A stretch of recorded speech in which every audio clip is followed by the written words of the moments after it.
Welcome to Quiet Chronicles. Karl Marx is often remembered as a name attached to arguments, revolutions, governments, and warnings. But before he became a figure that people defended, feared, quoted, misquoted, and fought over, he was a restless young man from a provincial city on the edge of old empires.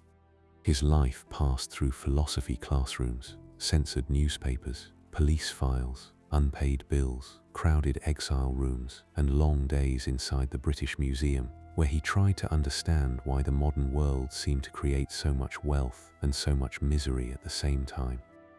If you enjoy these long historical journeys, a gentle like and subscription helps Quiet Chronicles keep publishing new sleep stories every week. And before the story begins, let us know in the comments where you are listening from tonight, and if there is a person, topic, story, or era you would like us to cover next. This is the story of Karl Marx, not as a statue, slogan, or shadow over later history, but as a man living inside the 19th century, trying to name the forces that were changing it. The road begins in Trier, where law, family, religion, and empire shaped the first world he knew. Chapter 1: Trier, Law, and the Making of a Restless Mind. Trier stood in the western edge of Prussia, with more past behind it than most towns of its size could comfortably carry. Roman walls, old gates, church towers, French legal memory, and Prussian administration all remained there together, layered in the daily life of a Rhineland city that had known more than one master. Karl Marx was born there on the 5th of May, 1818, into a household that already understood how public authority could reach into private rooms. His father, Heinrich Marx, was a lawyer, educated, liberal in temperament, and trained in a legal culture shaped by the years when the Rhineland had belonged to Napoleonic France. His mother, Henriette Pressburg, came from a Dutch Jewish family, and the family history around the child was older, more complicated, and more exposed to law than a simple provincial childhood might suggest. Heinrich Marx had been born Herschel Levi Mordecai into a line of rabbis, yet his adult life required a different public identity. Prussian rule brought restrictions on Jews holding certain professional positions, and the legal profession that sustained his household pressed him toward conversion. He entered the Lutheran Church in the 1820s, and his children were baptized as well.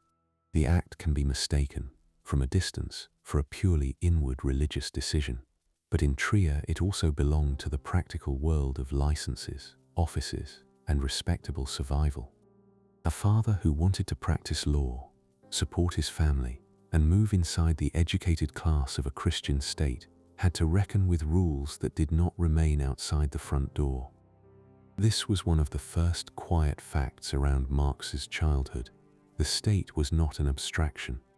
It could decide who might plead a case, who might hold a post, who might be trusted, and which inherited name had to be softened or set aside.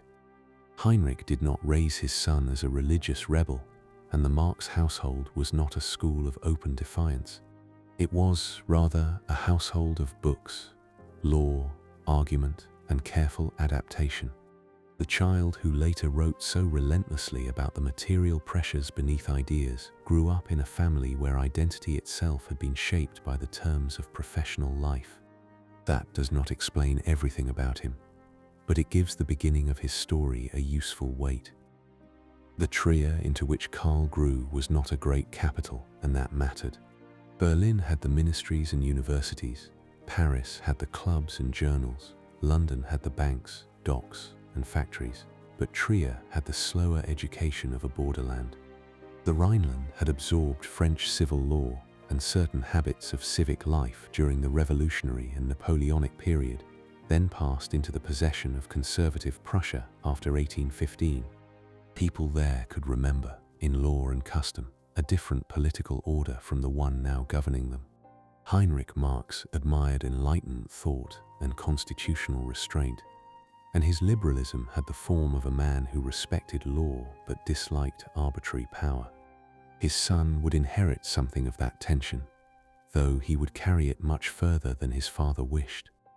Inside the Marx home, the atmosphere was not one of poverty, Heinrich's profession gave the family stability, books, schooling, and social ambition, even if the household was not wealthy in the grander sense. Karl was one of several children, and the ordinary facts of family life surrounded him. Lessons, illnesses, visits, expectations, and the steady authority of a father who believed education could lift a child into public usefulness. Henriette's presence was quieter in the historical record, partly because the papers that preserve 19th-century men's careers often leave women at the edge of the page. She remained more attached to household matters, to family anxieties, and to the practical continuity of domestic life. In later years, Marx's relationship with her would become strained over money and inheritance, but in childhood she belonged to the sheltering structure from which he first moved outward.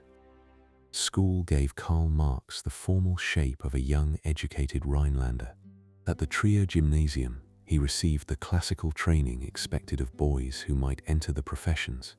Latin composition, Greek authors, history, religion, and rhetoric filled the routine, and the discipline of such schooling mattered even for a mind that later turned against many inherited authorities.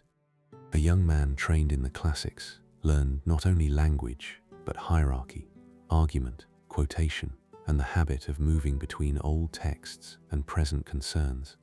Marx's later writing, however difficult and modern in subject, retained something of this older education.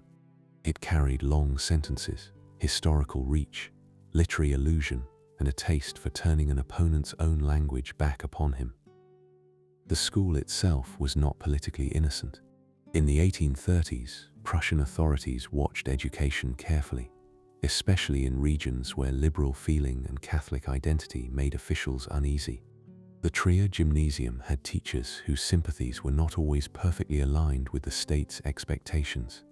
Wittenbach, the headmaster, had a reputation for liberal views, and such a setting gave Marx a version of intellectual seriousness that was not identical with obedience. His student essays already showed moral ambition, though not yet the hard economic direction of the adult work. One early graduation essay considered the choice of a profession and treated human fulfillment as bound to service beyond the self. The tone was youthful, but the impulse to connect an individual life with a larger human purpose had already appeared. Ludwig von Westphalen gave Marx another kind of education. A cultivated Prussian official from an aristocratic family, Westphalen lived near the Marx household and became a close influence on the young Karl. He knew literature, history, and politics, and he shared books and conversation with a boy whose appetite for reading was already large. Through Westphalen, Marx encountered not only German literature but also Shakespeare, Romantic writing, and broader European thought. The relationship complicates the later image of Marx as merely a child of class resentment. One of the figures who widened his mind belonged to the educated aristocratic world, and Marx's intellectual formation passed through admiration as well as opposition. Jenny von Westphalen, Ludwig's daughter, belonged to this same neighboring world. She was older than Karl, socially above him, admired for intelligence and beauty, and connected to a family with rank. Their attachment began early and quietly became one of the fixed emotional facts of Marx's life. The engagement, when it came, crossed expectations of class and social prudence, and it required patience because Marx had no settled career and few immediate prospects. Jenny did not enter his life as a later ornament to fame. She belonged to the beginning, to the Trier years, to the time before exile, poverty, and manuscripts consumed the household they would eventually build together. A young Marx, then, was formed among contrasts rather than certainties. His father represented law, liberal moderation, and professional adaptation. Westphalen represented cultivation, aristocratic ease, and literary breadth. Trier represented a provincial city carrying Roman stone, Catholic memory, French legal habits, and Prussian suspicion. Jenny represented affection joined to social risk. These were not yet theories. They were the materials from which a mind could learn that society was never a single smooth surface. Behind manners lay rank, Behind religion lay permission, behind law lay power, and behind a family's comfort lay conditions that had once required a change of name and church. Heinrich Marx watched his son's gifts with pride and unease.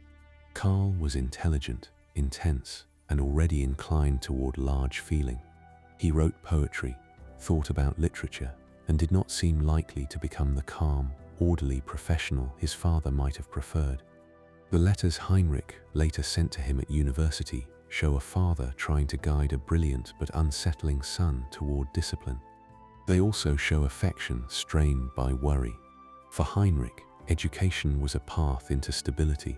For Karl, it would become a path into criticism. Many families have known that difference in smaller forms, when a parent offers schooling as a ladder and the child uses it as a vantage point from which to question the building itself. The wider world beyond Trier was also changing in ways not yet visible from the schoolroom. The industrial transformation that Marx would later study had already altered Britain and was beginning to press upon the continent.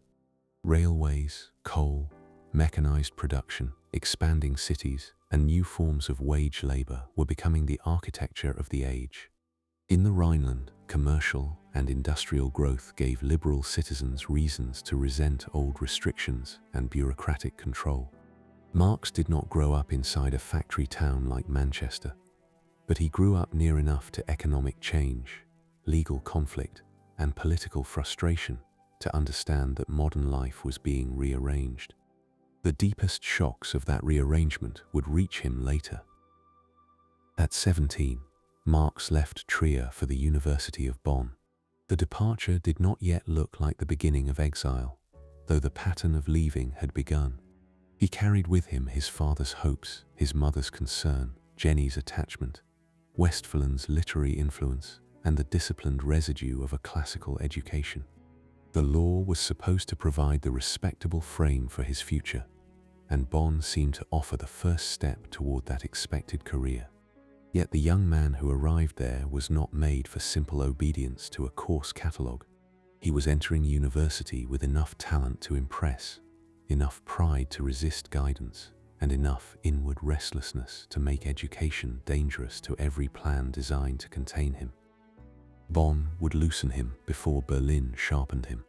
The student world there gave him wine, debts, poetry, quarrels, and a first taste of freedom away from Trier's watchful households. Heinrich's careful hopes would soon meet the unruly habits of a son who was not yet the severe critic of capitalism, not yet the exile of London, not yet the author of Capital, but already difficult to settle. The road from Trier had begun as a family's investment in a profession. It continued, almost at once, into the disorderly education of a mind that would not remain within the law. Chapter 2. Bonn, Berlin, and the argument with philosophy.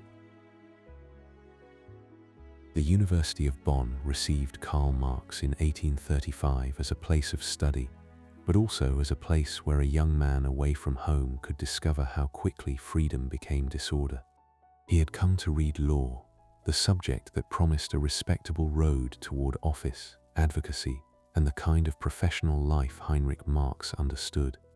Bonn, however, was not only lecture halls and examinations. It had student societies, taverns, debts, quarrels, and the theatrical habits of young men who believed that adulthood could be postponed for a while beneath the name of university life. Marx entered this world with ability, ambition, and very little talent for moderation. His first months at Bonn did not reassure his father. Marx joined a drinking society, wrote poetry, spent money too freely, and became entangled in student conduct that sat uneasily beside the sober legal career imagined for him. There was even a brief imprisonment for disorderly behavior, one of those minor academic punishments that might have seemed almost ordinary among students, but not to a father already worried about his son's direction. Heinrich's letters from Trier carried affection, irritation, and a lawyer's anxiety over wasted promise. The son was gifted enough to justify high hopes, but gifts could become dangerous if they were not given shape. Bonn also gave Marx his first experience of intellectual life without immediate discipline. He attended lectures in law, but his attention moved toward literature, poetry, and the broad emotional weather of romantic ambition. His early poems to Jenny von Westphalen were earnest, excessive, and full of the young writer's wish to make private feelings sound large enough for the world. They do not show the later Marx in his mature power, but they reveal something important about him. Before he became a critic of political economy, he wanted language to carry intensity, and he believed, as many young writers do, that thought was not fully real until it had passed through style. Heinrich Marx tolerated only so much of this. The father's intervention was practical, not theatrical. Bonn had given Karl too much looseness and too little direction, and the family could not afford to let a legal education dissolve into verse, taverns, and unpaid bills. In 1836, Marx transferred to the University of Berlin, a more serious institution and a more severe intellectual world. The move was meant to correct him. It did correct him, though not in the way Heinrich intended. Berlin was larger, colder in spirit, and more demanding. The university carried the prestige of German scholarship, and the city stood closer to the machinery of Prussian power. Law remained Marx's official subject, but the real force in Berlin was philosophy, especially the lingering authority of G.W.F. Hegel, who had died only a few years earlier. Hegel's system had given German intellectual life a language for history, contradiction, development, and the movement of reason through time. Even after his death, his thought remained almost institutional, as though the lecture room had continued speaking after the lecturer was gone. Marx did not simply encounter Hegel as one author among others. He entered a field already divided by Hegel's inheritance. Some took the master's philosophy as a support for the Prussian state, reading the existing order as the rational form history had reached. Others, especially the young Hegelians, turned Hegel's method against religion, politics, and inherited authority. They treated criticism as a form of liberation, and they believed that old structures could be dissolved by exposing their contradictions. For an intelligent young man dissatisfied with ordinary career paths, this was powerful company. It gave rebellion a scholarly grammar. Bruno Bauer became one of the central figures in this world. Brilliant, sharp, and increasingly radical in religious criticism, Bauer drew younger minds into a form of intellectual combat that treated theology and politics as connected problems. Marx moved within circles where Christianity, monarchy, censorship, and philosophy were argued with relentless seriousness. These were not casual student conversations. They belonged to a Germany where direct political opposition was constrained, and where philosophy often carried arguments that could not yet be safely made in the open language of politics. Criticism became a way of speaking indirectly about power. The effect on Marx was not immediate clarity. His letters from this period show struggle, illness, ambition, and a mind trying to master too many things at once. He wrote poems and fragments, attempted dramas, read law, plunged into philosophy, and passed through a crisis over his own intellectual direction. Hegel was difficult, and Marx resisted him before being drawn in. That resistance mattered. He did not adopt Hegel as a disciple calmly taking notes. He wrestled with the system until it altered the way he thought. The result was not obedience to Hegel, but a habit of looking for movement beneath appearances, for conflict inside settled forms, and for history inside ideas that claim to be timeless. Ludwig Feuerbach later helped Marx loosen Hegel's language from its more abstract heights. Feuerbach argued that theology projected human powers outward and then treated them as divine. For the young Hegelians, this was an important reversal because it returned religious mystery to human life. Marx learned from this, though he would eventually judge Feuerbach insufficiently historical and insufficiently material. At this stage, however, Feuerbach's critique helped direct attention from heaven to human beings, from doctrine to need, from sacred explanation to earthly conditions. The movement was still philosophical, but it was beginning to bend downward toward the world people inhabited. During these Berlin years, Marx's relationship with Jenny remained a private center of gravity. Their engagement, formed across differences of status and expectation, continued while Marx's professional future became less secure rather than more. Jenny waited in Trier, bound to a man whose talents were obvious, but whose prospects were increasingly uncertain. Heinrich Marx worried not only about expenses and studies, but also about whether his son could become the kind of husband and professional a woman of Jenny's background might reasonably expect. The tension was not merely romantic. It was social, financial, and familial, and it followed Marx into every later stage of his life. The doctoral dissertation became the formal result of these years. Marx wrote on the difference between the natural philosophy of Democritus and Epicurus, two ancient Greek thinkers associated with atomism.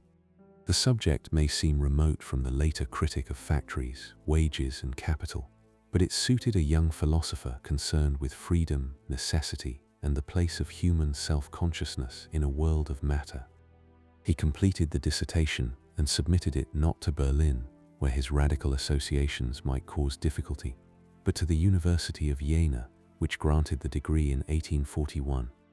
Even this practical choice showed the pressure surrounding academic life.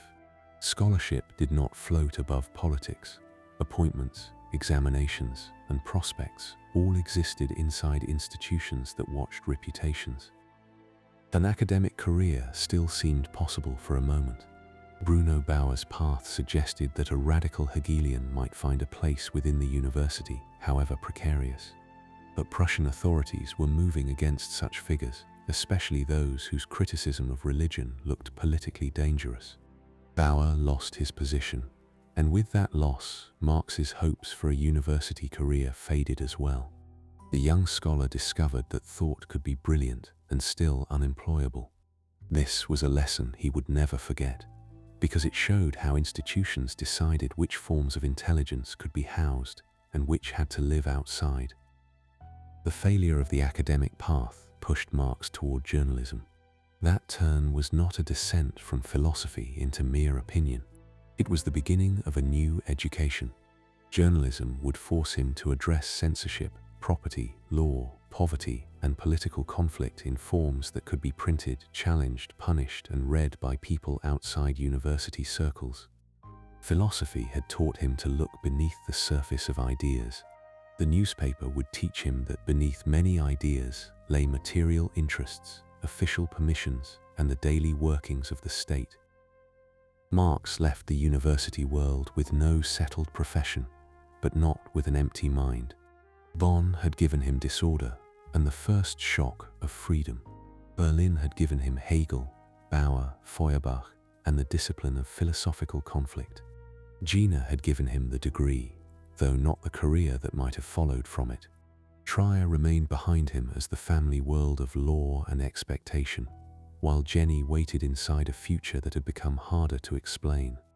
The young man who had once been sent away to become a lawyer had instead become a critic, and criticism in Prussia was not a safe profession. The next arena would be Cologne, where theory would meet newsprint and state power would no longer appear mainly as a philosophical problem. In the offices of the Rheinische Zeitung, Marx would discover that a censor's pencil could educate a radical mind as sharply as any lecture hall, and that the argument over fallen wood in a forest could open onto the whole question of property, poverty, and law. Chapter 3: Cologne and the Education of Censorship. Karl Marx arrived in Cologne not as a settled public man, but as a young scholar whose university path had narrowed almost as soon as it opened. The lecture hall had not given him a profession, and the Prussian state had shown little appetite for hiring men associated with radical religious criticism and the young Hegelian circle. Journalism became the next possible form of life, and in the Rhineland it was not a small form. Newspapers stood close to commerce, law, provincial opinion, and the cautious liberalism of educated men who wanted reform without revolution. For Marx, the newspaper office became the place where philosophy lost some of its air and began to touch petitions, police orders, taxes, forests, and hunger. The Rheinische Zeitung had begun in 1842 as a liberal paper backed by Rhineland businessmen and intellectuals. Cologne gave it a practical setting. The city was commercial, Catholic, and politically watchful, with citizens who resented the stiffness of Prussian rule and officials who treated print as something to be inspected before it could become dangerous. Marx first contributed articles, then drew more responsibility toward himself, until he became editor in the autumn of 1842. It was a remarkable rise for a man still in his mid-20s. Censorship, which might have seemed only an obstacle, became one of his first teachers in public life. The Prussian system did not usually need to silence a paper through one spectacular act.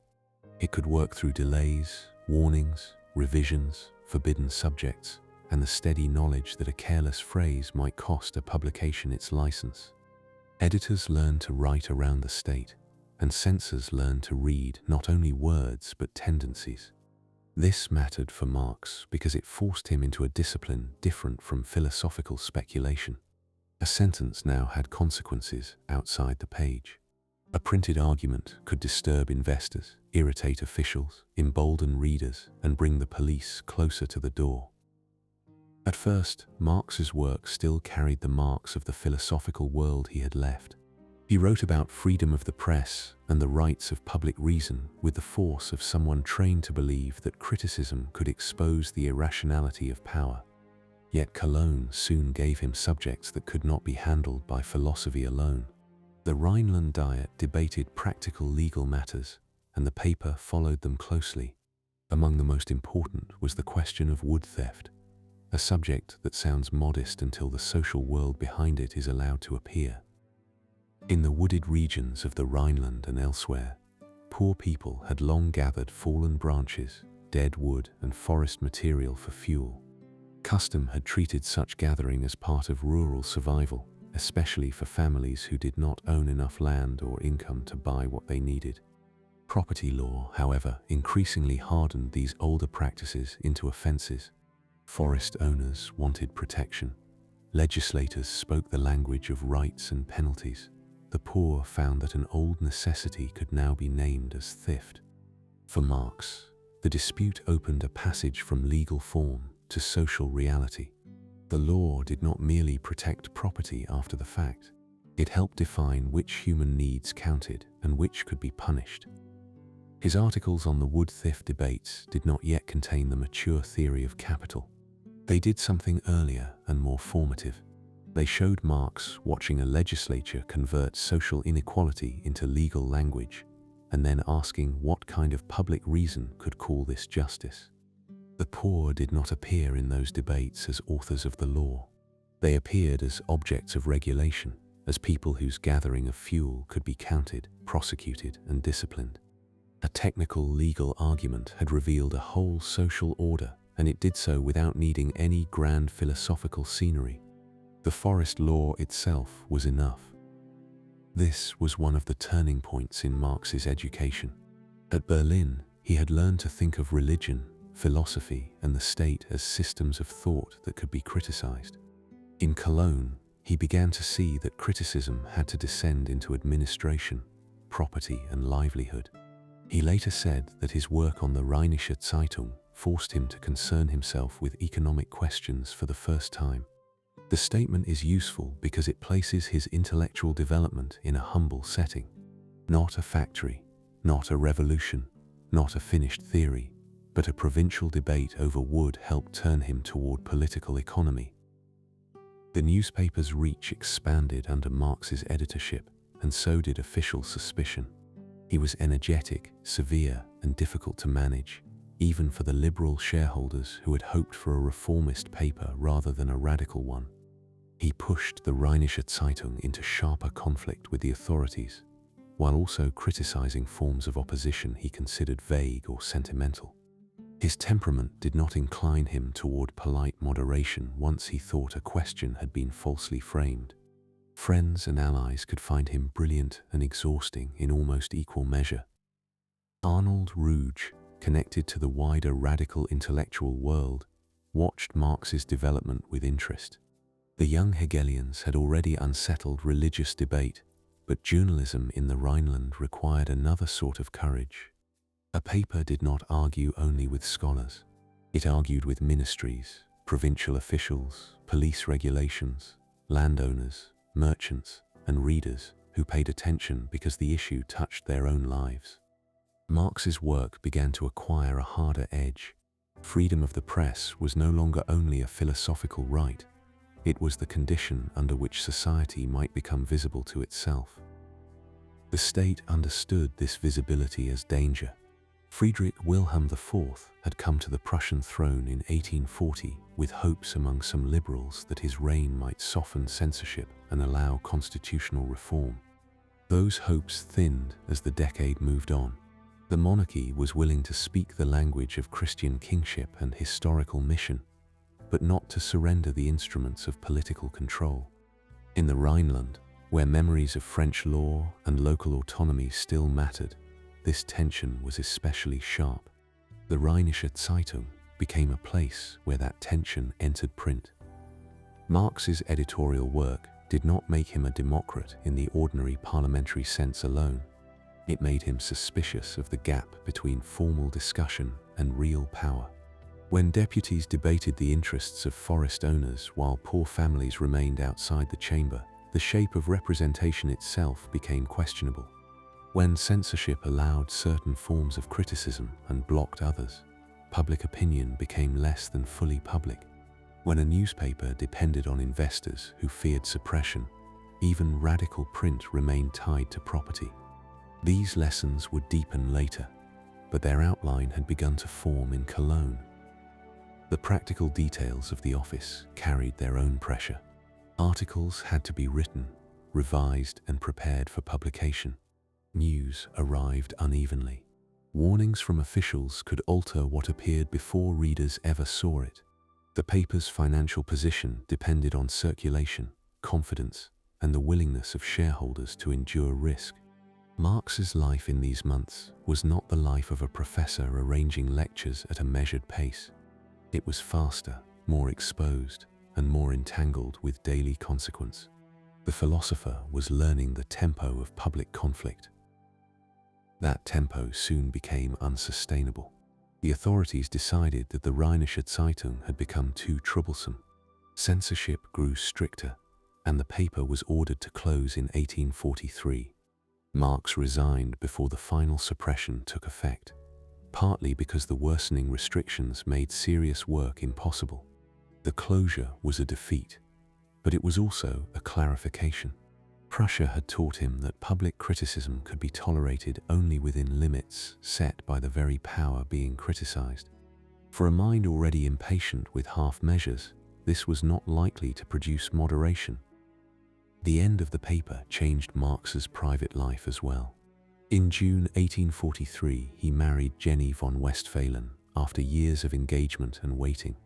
Their marriage began without the secure career that Heinrich Marx might once have imagined for his son. Jenny entered a life that would soon be marked by movement, surveillance, and financial uncertainty.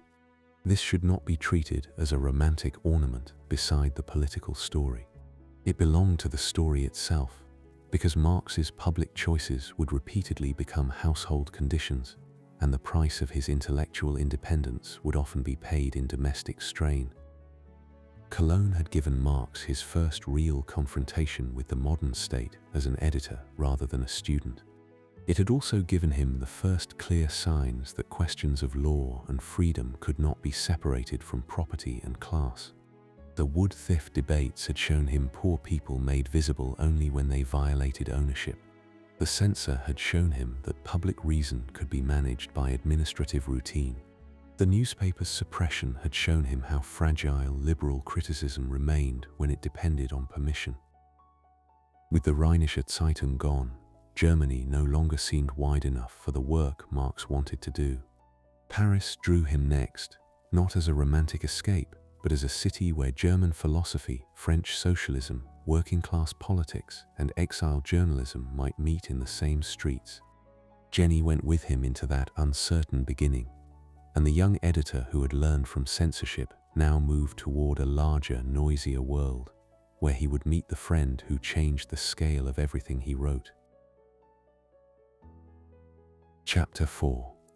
Paris, Jenny, and the friendship that changed the work. The closing of the Rheinische Zeitung did not merely end a newspaper, it pushed Karl Marx beyond the political limits of Prussia. He had learned in Cologne that criticism inside Germany could be delayed, trimmed, watched, and finally silenced by administrative order, and the lesson made a different kind of work necessary. Paris offered what Cologne could not. It held German exiles, French socialists, political clubs, workers' associations, poets, publishers, and arguments that moved with a freedom Prussian censorship would not have allowed. When Marx arrived there in 1843 with Jenny, newly married and already tied to a precarious future, exile began as a form of punishment, but it also became an education. Jenny Marx entered Paris, not as the wife of a famous man, because Marx was not yet famous in any broad sense. She had married a brilliant, unsettled radical, whose prospects had narrowed rather than improved since their engagement. The move cost her the familiar security of Trier and the social world into which she had been born. In Paris, she lived among uncertain income, political visitors, foreign languages, and the early pressure of a household that would rarely know ease. Her place in the story belongs here, near the beginning of exile, because Marx's public life did not unfold apart from domestic risk. It carried that risk with it, from city to city. Paris in the 1840s was not only a capital of art and pleasure, it was a capital of argument.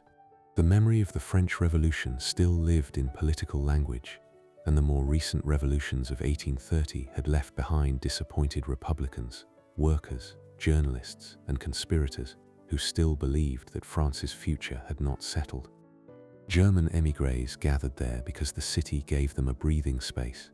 French socialist thought offered alternatives to the liberal constitutionalism of men like Heinrich Marx. In cafes, reading rooms, private apartments, and editorial offices, Marx encountered a world where politics was no longer simply a dispute over censorship and legal reform. It had become a question of labor, poverty, property, and the organization of society itself.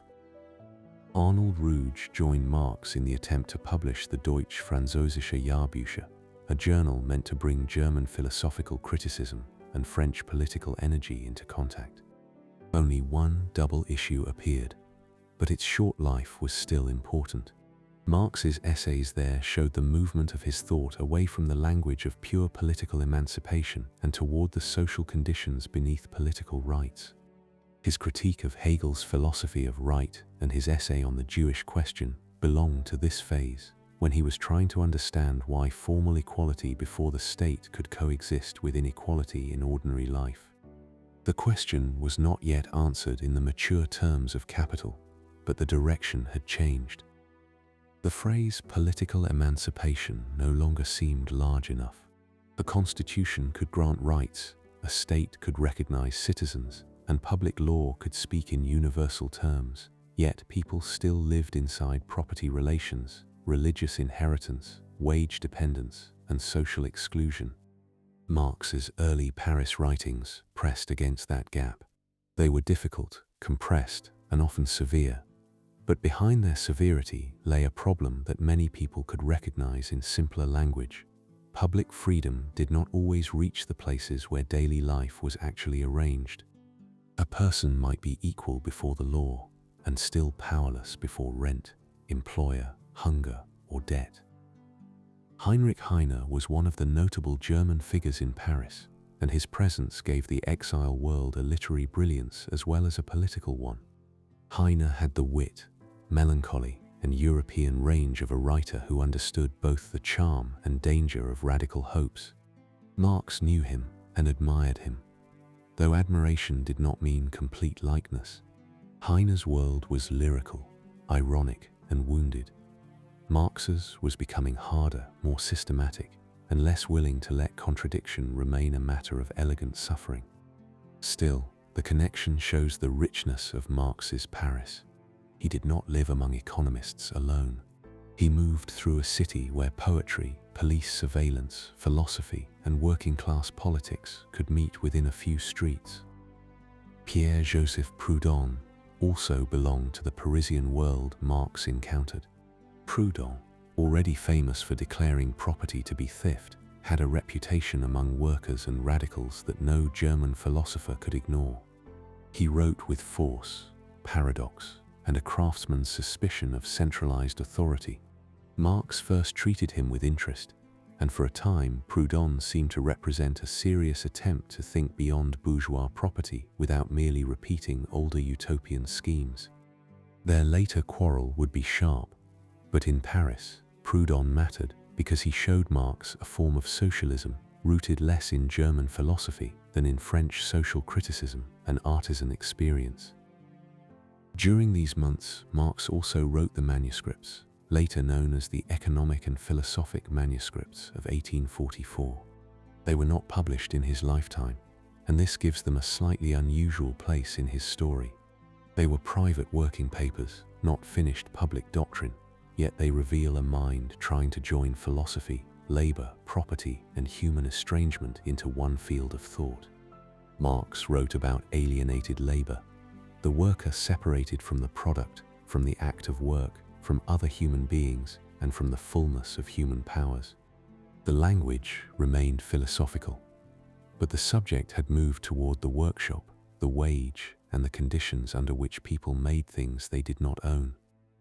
A manuscript can sometimes preserve a thinker more honestly than a polished book. In these Paris notebooks, Marx had not yet built the full machinery of his later economics, and for that reason the searching quality is visible.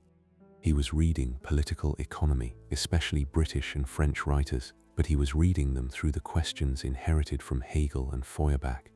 What did labor mean for human life? What happened when labor became external to the worker? How could wealth grow while the person producing it became poorer in power and dignity?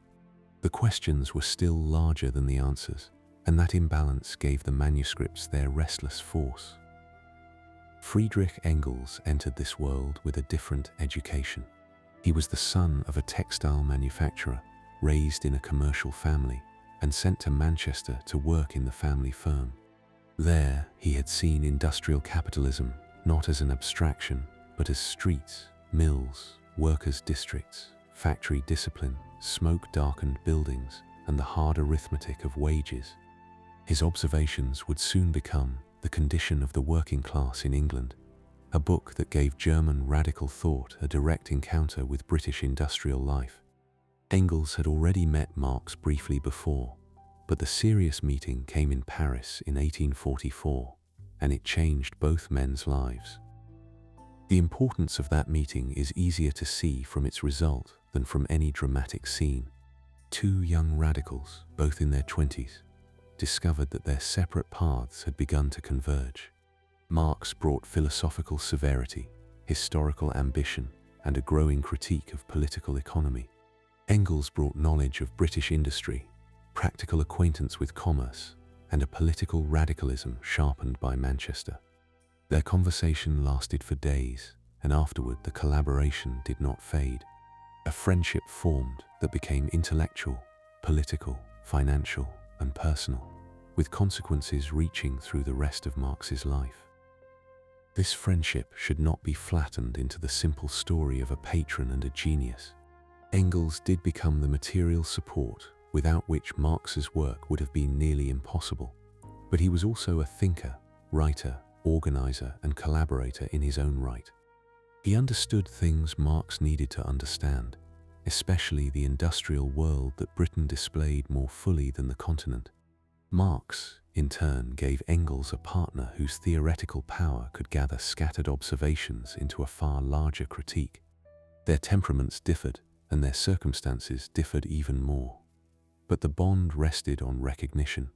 Each found in the other not agreement alone, but completion of a task neither could have carried in the same way alone. The first fruit of the partnership appeared in polemical writing against figures they believed represented inadequate forms of criticism. The Holy Family, directed largely against Bruno Bauer and the young Hegelians, showed Marx and Engels turning away from the old circle of philosophical radicalism. They mocked criticism that remained too satisfied with consciousness, religion, and abstract self-awareness, while leaving material life insufficiently examined. The tone was biting, as Marx's polemical tone often was. Yet beneath the sharpness lay another step in the same movement begun in Cologne and deepened in Paris. Thought had to leave the closed room of criticism and enter history, labor, production, and social relations. Exile, for Marx, had therefore done two opposite things at once. It had unsettled his household and exposed him to police pressure, uncertain income, and dependence on fragile publication schemes. It had also expanded his intellectual world beyond anything Trier, Bonn, Berlin, or Cologne had given him. Paris connected German philosophy to French socialism and British political economy through the person of Engels. It taught Marx that the modern social question was European in scale, not provincial. It also taught him that a radical writer could be removed by a state even when he was not living under the state of his birth. Prussian pressure followed him into France. The authorities in Berlin did not welcome a German radical writing from Paris, and the French government, under pressure from Prussia, moved against him. In 1845, Marx was expelled from Paris, the city that had given him socialism, manuscripts, Heine, Proudhon, Engels, and the first deep turn toward political economy could not remain his home. Jenny again had to move, and the young family's life entered the pattern that would become painfully familiar. A place of work found, a political limit reached, a departure required. Marx went next to Brussels, a quieter city than Paris, but one that would give him time to work through the philosophical inheritance he had not yet fully escaped. With Engels now beside him in correspondence and collaboration, the question became less what criticism could destroy and more what history could explain. The path from Paris did not lead away from revolution. It led toward a more disciplined account of how societies changed, why ideas followed material life, and why the critique of capitalism would have to be built from history rather than indignation alone. Chapter 5: Brussels and the turning of philosophy toward history. Brussels gave Karl Marx a colder and less dazzling refuge than Paris, but it also gave him something Paris had not allowed for long: time. He arrived there in 1845 after expulsion from France, carrying with him the unfinished pressure of the Paris manuscripts, the new friendship with Friedrich Engels, and the growing conviction that criticism had to become more than the exposure of bad ideas. The Belgian capital was politically cautious, but it was not Prussia, and for a while it allowed Marx enough room to read, write, correspond, and gather the scattered parts of his thought into a firmer shape. Exile had not ended. It had merely changed its furniture. Jenny Marx again had to make a household inside uncertainty. The move to Brussels did not bring security, and Marx's lack of a regular profession remained a practical fact before it became any romantic image of the independent thinker. Rent, food, children, books, postage, and travel all had to be accounted for.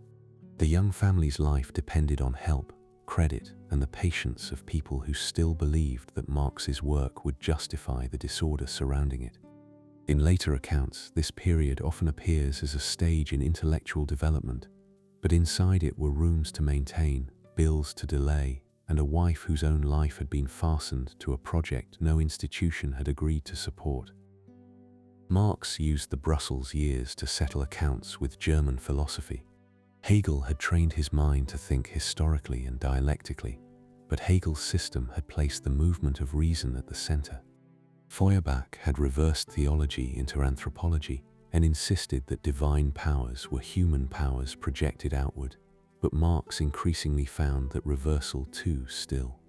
Human beings did not exist as isolated contemplative creatures, merely needing to recognize themselves beneath religious illusion.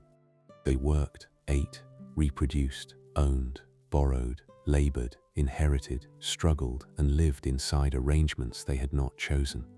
A philosophy that stopped at human essence did not yet explain the world that made particular kinds of human life possible. This was the turn that gave the Brussels period its importance.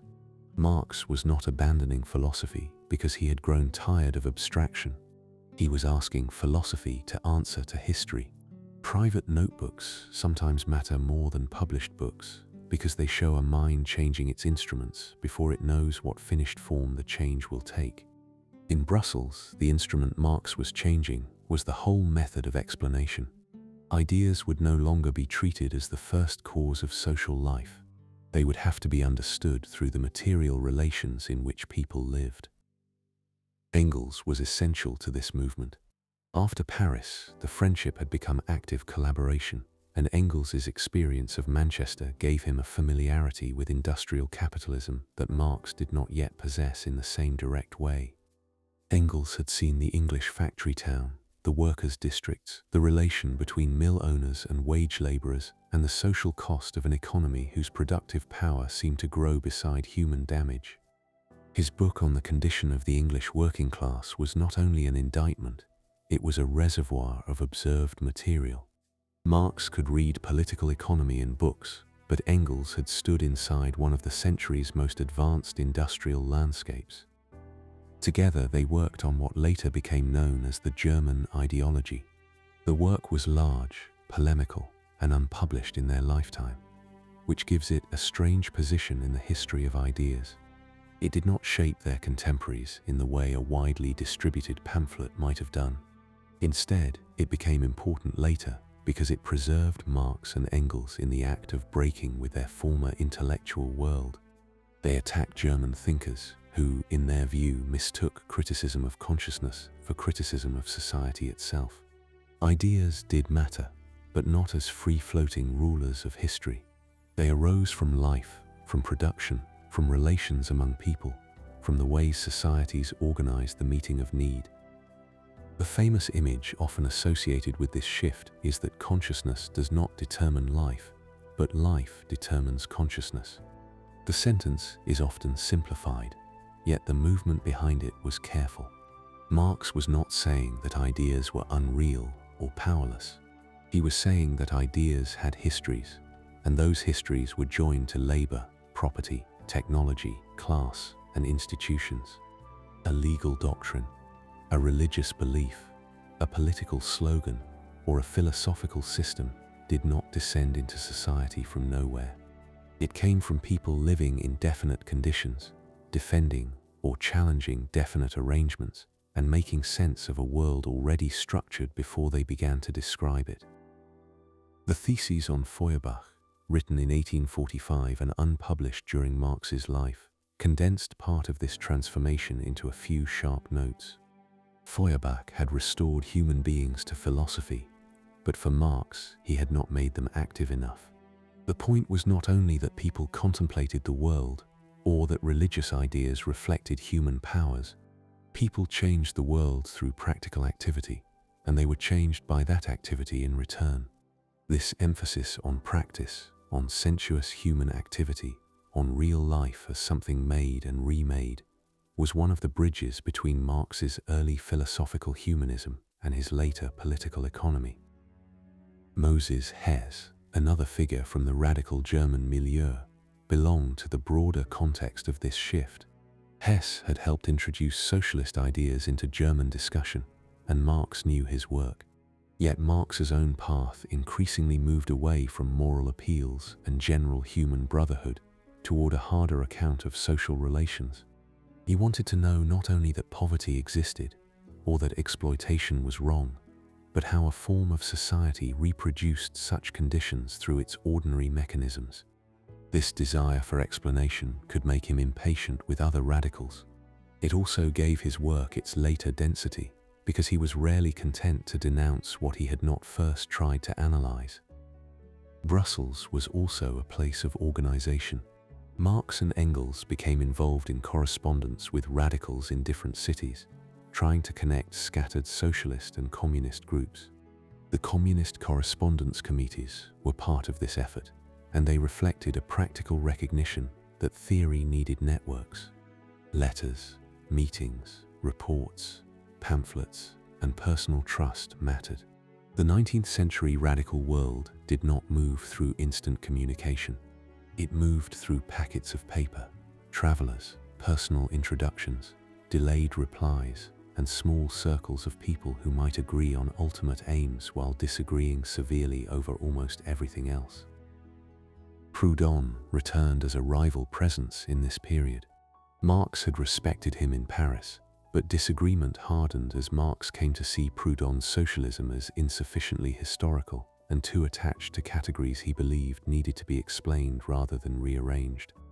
The Poverty of Philosophy, published in 1847 as an answer to Proudhon's Philosophy of Poverty, showed Marx's polemical method in one of its sharper forms. The title itself was a reversal, and the tone made little effort to preserve friendship. Marx argued that Proudhon treated economic categories too abstractly, as if they could be balanced by reason, rather than understood as expressions of historical relations. There was a personal cost to this style of argument. Marx's mind often worked by dividing the adequate from the inadequate, the rigorous from the confused, the historical from the merely moral. That discipline could produce clarity, but it could also produce enemies. In the radical world where groups were already small and exile made tempers brittle, polemic could break alliances almost as efficiently as police pressure. Yet for Marx, these quarrels were not side matters. They were part of the work of purification, the attempt to separate what he considered scientific socialism from sentiment, utopian design, and philosophical residue. The Communist League emerged from this world of argument and organization. It had roots in earlier secret societies and émigré worker circles, especially among Germans abroad. Its members were artisans, workers, intellectuals, and exiles who wanted a more disciplined revolutionary organization. Marx and Engels drew closer to it as it moved from older conspiratorial habits toward a clearer program.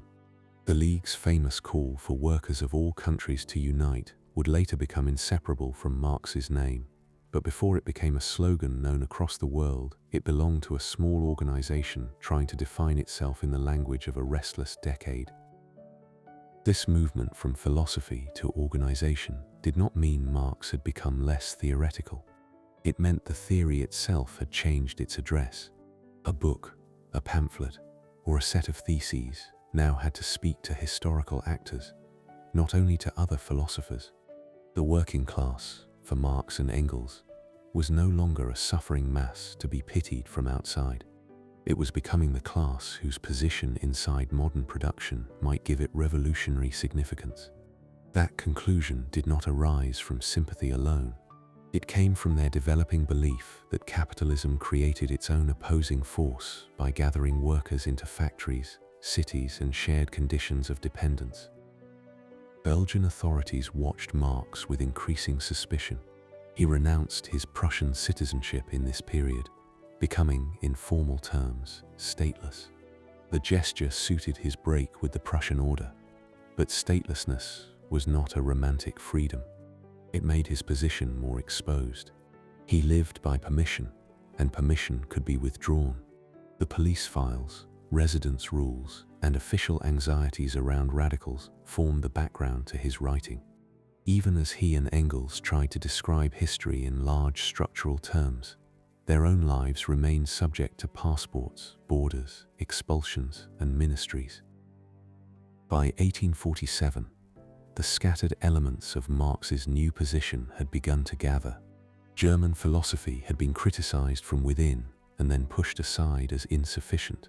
French socialism had been studied, admired in parts, and attacked where Marx judged it abstract. British political economy had become unavoidable. Worker organization had entered the center of the project. The critique of capitalism was no longer only a moral protest against misery, and it was not yet the full economic architecture of capital. It stood between those stages, hardening into a historical account of class, production, and revolutionary possibility. The next task would require compression. The Communist League needed a statement of principles, and Marx and Engels were asked to provide one. Years of reading, exile, argument, and polemic had to be reduced into a short text that could travel farther than any private manuscript. Brussels had taught Marx to turn philosophy toward history. The manifesto would ask him to turn that history into a voice direct enough for a movement. Chapter 6. The Manifesto and the Year Europe Trembled. Friedrich Engels had already tried to give the Communist League a clear statement before Karl Marx turned the work into the text that would become famous. His draft, prepared in the form of questions and answers, carried the title Principles of Communism, and it belonged to an older catechism style common in political and religious instruction. A question was asked, an answer followed, and the reader moved step by step through doctrine. The form had practical value for an organization that needed members to understand its aims. Yet Marx and Engels both saw that the moment required something broader than a catechism. The League did not only need answers, it needed a historical argument with a public voice. The Communist League had grown out of circles of German workers and émigrés, especially those living beyond Germany's borders. Its earlier motto had spoken of all men as brothers, a phrase carrying the older warmth of democratic and religious universalism. Under the influence of Marx and Engels, the League moved toward a more definite language of class. Workers of all countries were called to unite, not because sentiment alone joined them, but because modern production had placed them in related conditions across borders. This change was small in wording and large in meaning. It marked the passage from moral fellowship to historical position. Marx received the task of drafting the final statement under pressure. The League wanted the work completed, and reminders followed him because he was not always quick to deliver what organizations requested from him.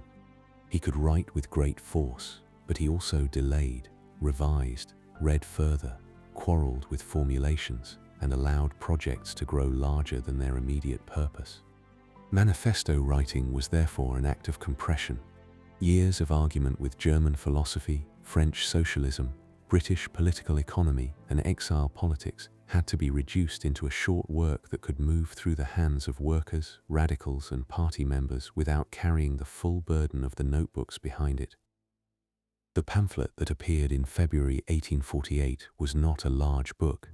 It did not present the full economic analysis Marx would spend later decades trying to complete. Its strength lay elsewhere, in the way it gathered history into a moving shape. It described past societies through conflict between classes, then presented the bourgeoisie as the revolutionary class that had broken feudal relations, expanded markets, altered production, and drawn the world into a system of exchange. The tone was severe, but it was not merely denunciatory. Marx and Engels understood capitalism as historically powerful before they judged it historically limited. This was one of the more unsettling features of their argument. They did not portray the bourgeoisie as weak, foolish, or merely parasitic. They described it as a class that had transformed the world with extraordinary energy, dissolving older bonds, remaking cities, pushing technology forward, and making production more extensive than any earlier society had known. The critique began with recognition. Capitalism had accomplished something immense, and because it had done so, it had also created new dependencies, new crises, and a new working class gathered by the very system that exploited it. The manifesto's account of history moved quickly, almost too quickly for the complexity it claimed to cover. Ancient society, feudal society, guild production, manufacturing, modern industry, colonial expansion, and world markets all appeared in compressed form. Yet the speed was part of the design. This was not a patient scholarly treatise. It was a political statement meant to locate the present inside a long historical movement. A worker reading it was not being asked simply to resent an employer. He was being placed inside a story about the making of the modern world. The proletariat, in Marx and Engels' account, was not only poor. Poverty alone did not make a revolutionary class. What mattered was the workers' relation to production, separated from ownership, dependent on wages, gathered into workplaces, exposed to market shifts, and made part of a collective condition even when life felt individually precarious. This was why the manifesto treated the working class as the possible agent of a future transformation. Its power did not come from moral innocence. It came from the structural place capitalism itself had given it. Such claims were still only partly matched by the political reality of the time. In 1848, industrial development was uneven across Europe, and many workers were artisans rather than factory laborers in the English sense. Peasants still formed huge parts of the population, and national questions often stirred people more directly than class analysis. Marx and Engels knew some of this, but the manifesto spoke in a language that made the most advanced tendencies of modern society stand for its future direction.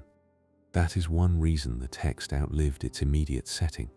It described not only what Europe was, but what Marx and Engels believed Europe was becoming. A slogan can travel farther than a system.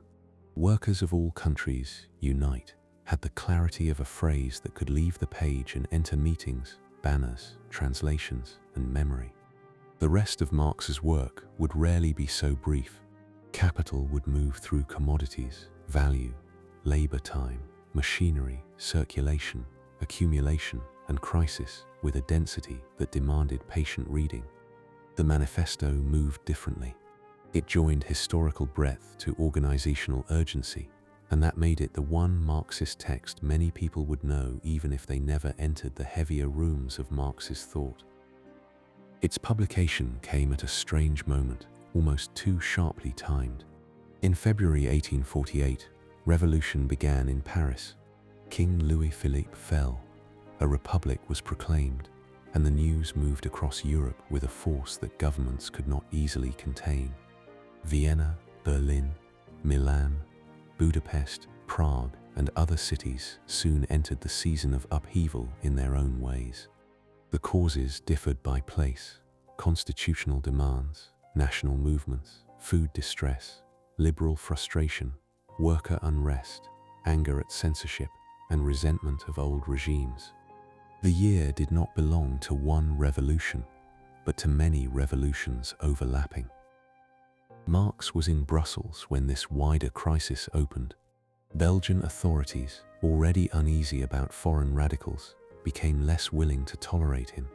He was arrested briefly and then expelled, a reminder that revolutionary years often begin not with barricades in every street, but with police decisions, passports, and orders to leave. Jenny, pregnant and burdened again by the instability of his life, had to endure another forced movement. The grand language of European upheaval entered the Marx household as packing, official pressure, and the necessity of finding the next city. Paris briefly received Marx again after the February Revolution, but the center of his effort soon turned back toward the Rhineland. Germany now seemed open in a way it had not been during the years of censorship and exile. If old controls were weakening, then journalism could become an instrument of revolutionary intervention once more. Marx did not imagine himself primarily as a street fighter. His weapon was print, and the revolutions of 1848 appeared to offer the possibility that newspapers, clubs, assemblies, and democratic agitation might reshape political life. Engels, too, was drawn into the revolutionary current. The collaboration that had produced the manifesto now moved from theory and organization into events whose direction no one could fully command. This was one of the hard lessons of 1848. A text could name the forces of history, but revolutions did not unfold as obedient illustrations of theory. Liberals feared workers. Workers distrusted bourgeois reformers. Peasants had their own needs. National movements collided with one another, and monarchies retreated just enough to survive before recovering strength. The year carried hope, but it also carried confusion in every direction. The manifesto's early reception was modest compared with its later fame. It did not cause the revolutions of 1848, and it was not immediately the central text of European radicalism. Its first readership was limited, and the very movements it hoped to guide were already overtaking the small organizations that had commissioned it. This is worth remembering, because famous works often acquire, in retrospect, a false brightness at the moment of birth. The manifesto entered the world as a pamphlet for a small communist organization during a crisis far larger than that organization could control. Still, the text mattered because it gave Marx and Engels a voice that could survive defeat. If 1848 failed, the manifesto would remain as the distilled record of what they believed the age had revealed: that modern society was organized by class relations, that capitalism was dynamic and unstable, that workers had become a historical force, and that political struggle could not be understood apart from production and property. Its claims would be revised, debated, simplified, weaponized, and misread many times after Marx's death. In its first year, however, it belonged to a living crisis, not to a library shelf. Marx's path now bent toward Cologne again. The city where censorship had first educated him became the city where he would try to write inside revolution itself. The Rheinische Zeitung was gone, but a new paper could be made, and the failure or success of German upheaval seemed still undecided. The young editor who had once argued over wood theft and press freedom returned with a larger theory, a famous collaborator, and a Europe in motion around him. The manifesto had compressed his thought into a call. Cologne would test what that call could mean when revolution had to pass through offices, courts, assemblies, soldiers, printers, debts, and the slow return of state power. Chapter 7. Cologne again, revolution, and the long road to exile. Cologne had already taught Karl Marx what a newspaper could do before the state closed its hand around it. In 1848, he returned to the city with more than memory. The revolutions that had begun in Paris had unsettled the German states, weakened old certainties, and opened spaces where speech, assembly, and print seemed briefly capable of becoming forces in public life. Marx came back not as the young editor of the Rheinische Zeitung, still discovering the material weight of law and property, but as one of the authors of the Communist Manifesto, carrying a sharper account of class, history, and political struggle.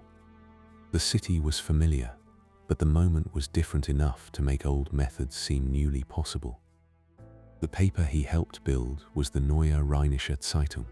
Its title deliberately recalled the suppressed paper of 1842 and 1843, but this was not simply a revival.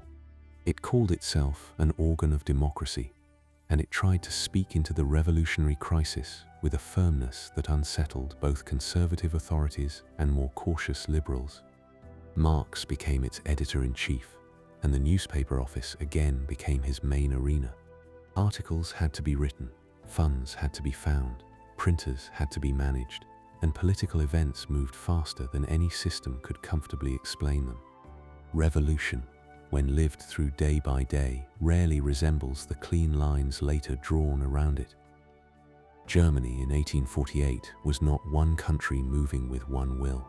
It was a patchwork of monarchies, free cities, principalities, parliaments, military commands, local grievances, and national hopes.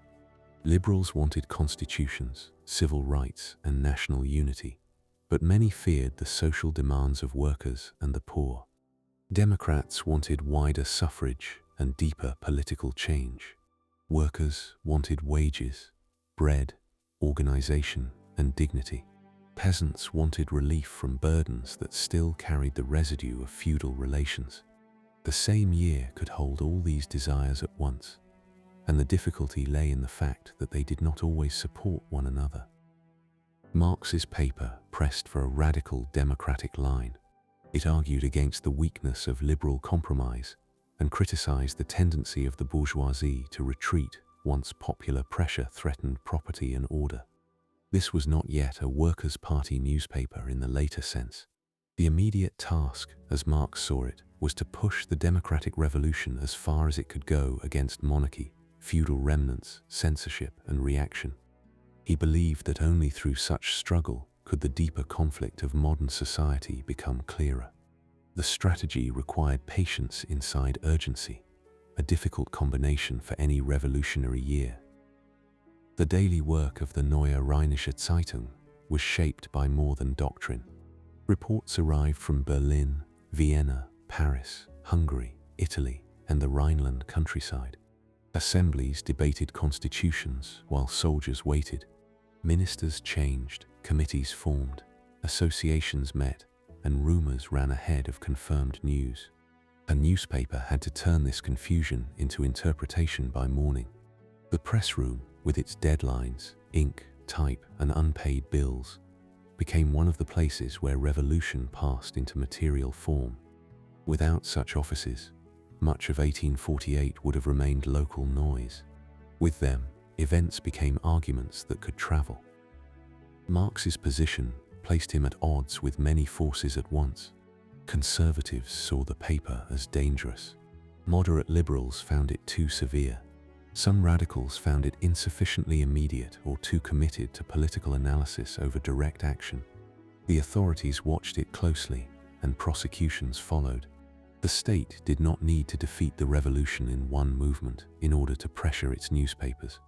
It could bring charges, demand bonds, threaten printers, and use the courts as instruments of discipline. Once again, Marx was learning that public speech survived only while it could withstand administrative and financial strain. The most memorable legal confrontation came in 1849, when Marx and others connected to the paper stood trial in Cologne. The charges arose from their political agitation, including appeals connected to tax resistance and opposition to the government. The outcome matters because it showed for a moment the uncertain balance of the revolutionary period. Marx defended the conduct of the paper and the democratic movement before a jury, presenting the issue as a conflict between the people's rights and a government that had betrayed the revolution's promises. He was acquitted. The courtroom gave him a public victory, but not a secure one.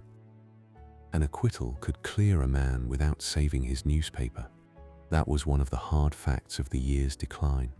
Legal procedure, public sympathy, and verbal brilliance might win a case, while the broader political structure continued to close. The Prussian state was recovering its nerve. The monarchy had yielded under pressure in 1848, but it had not dissolved. The army remained. Bureaucratic authority remained.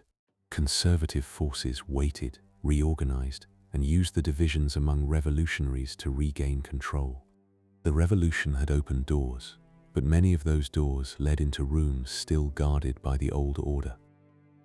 The Frankfurt Parliament, which had tried to create a unified constitutional Germany, became one of the symbols of liberal limitation.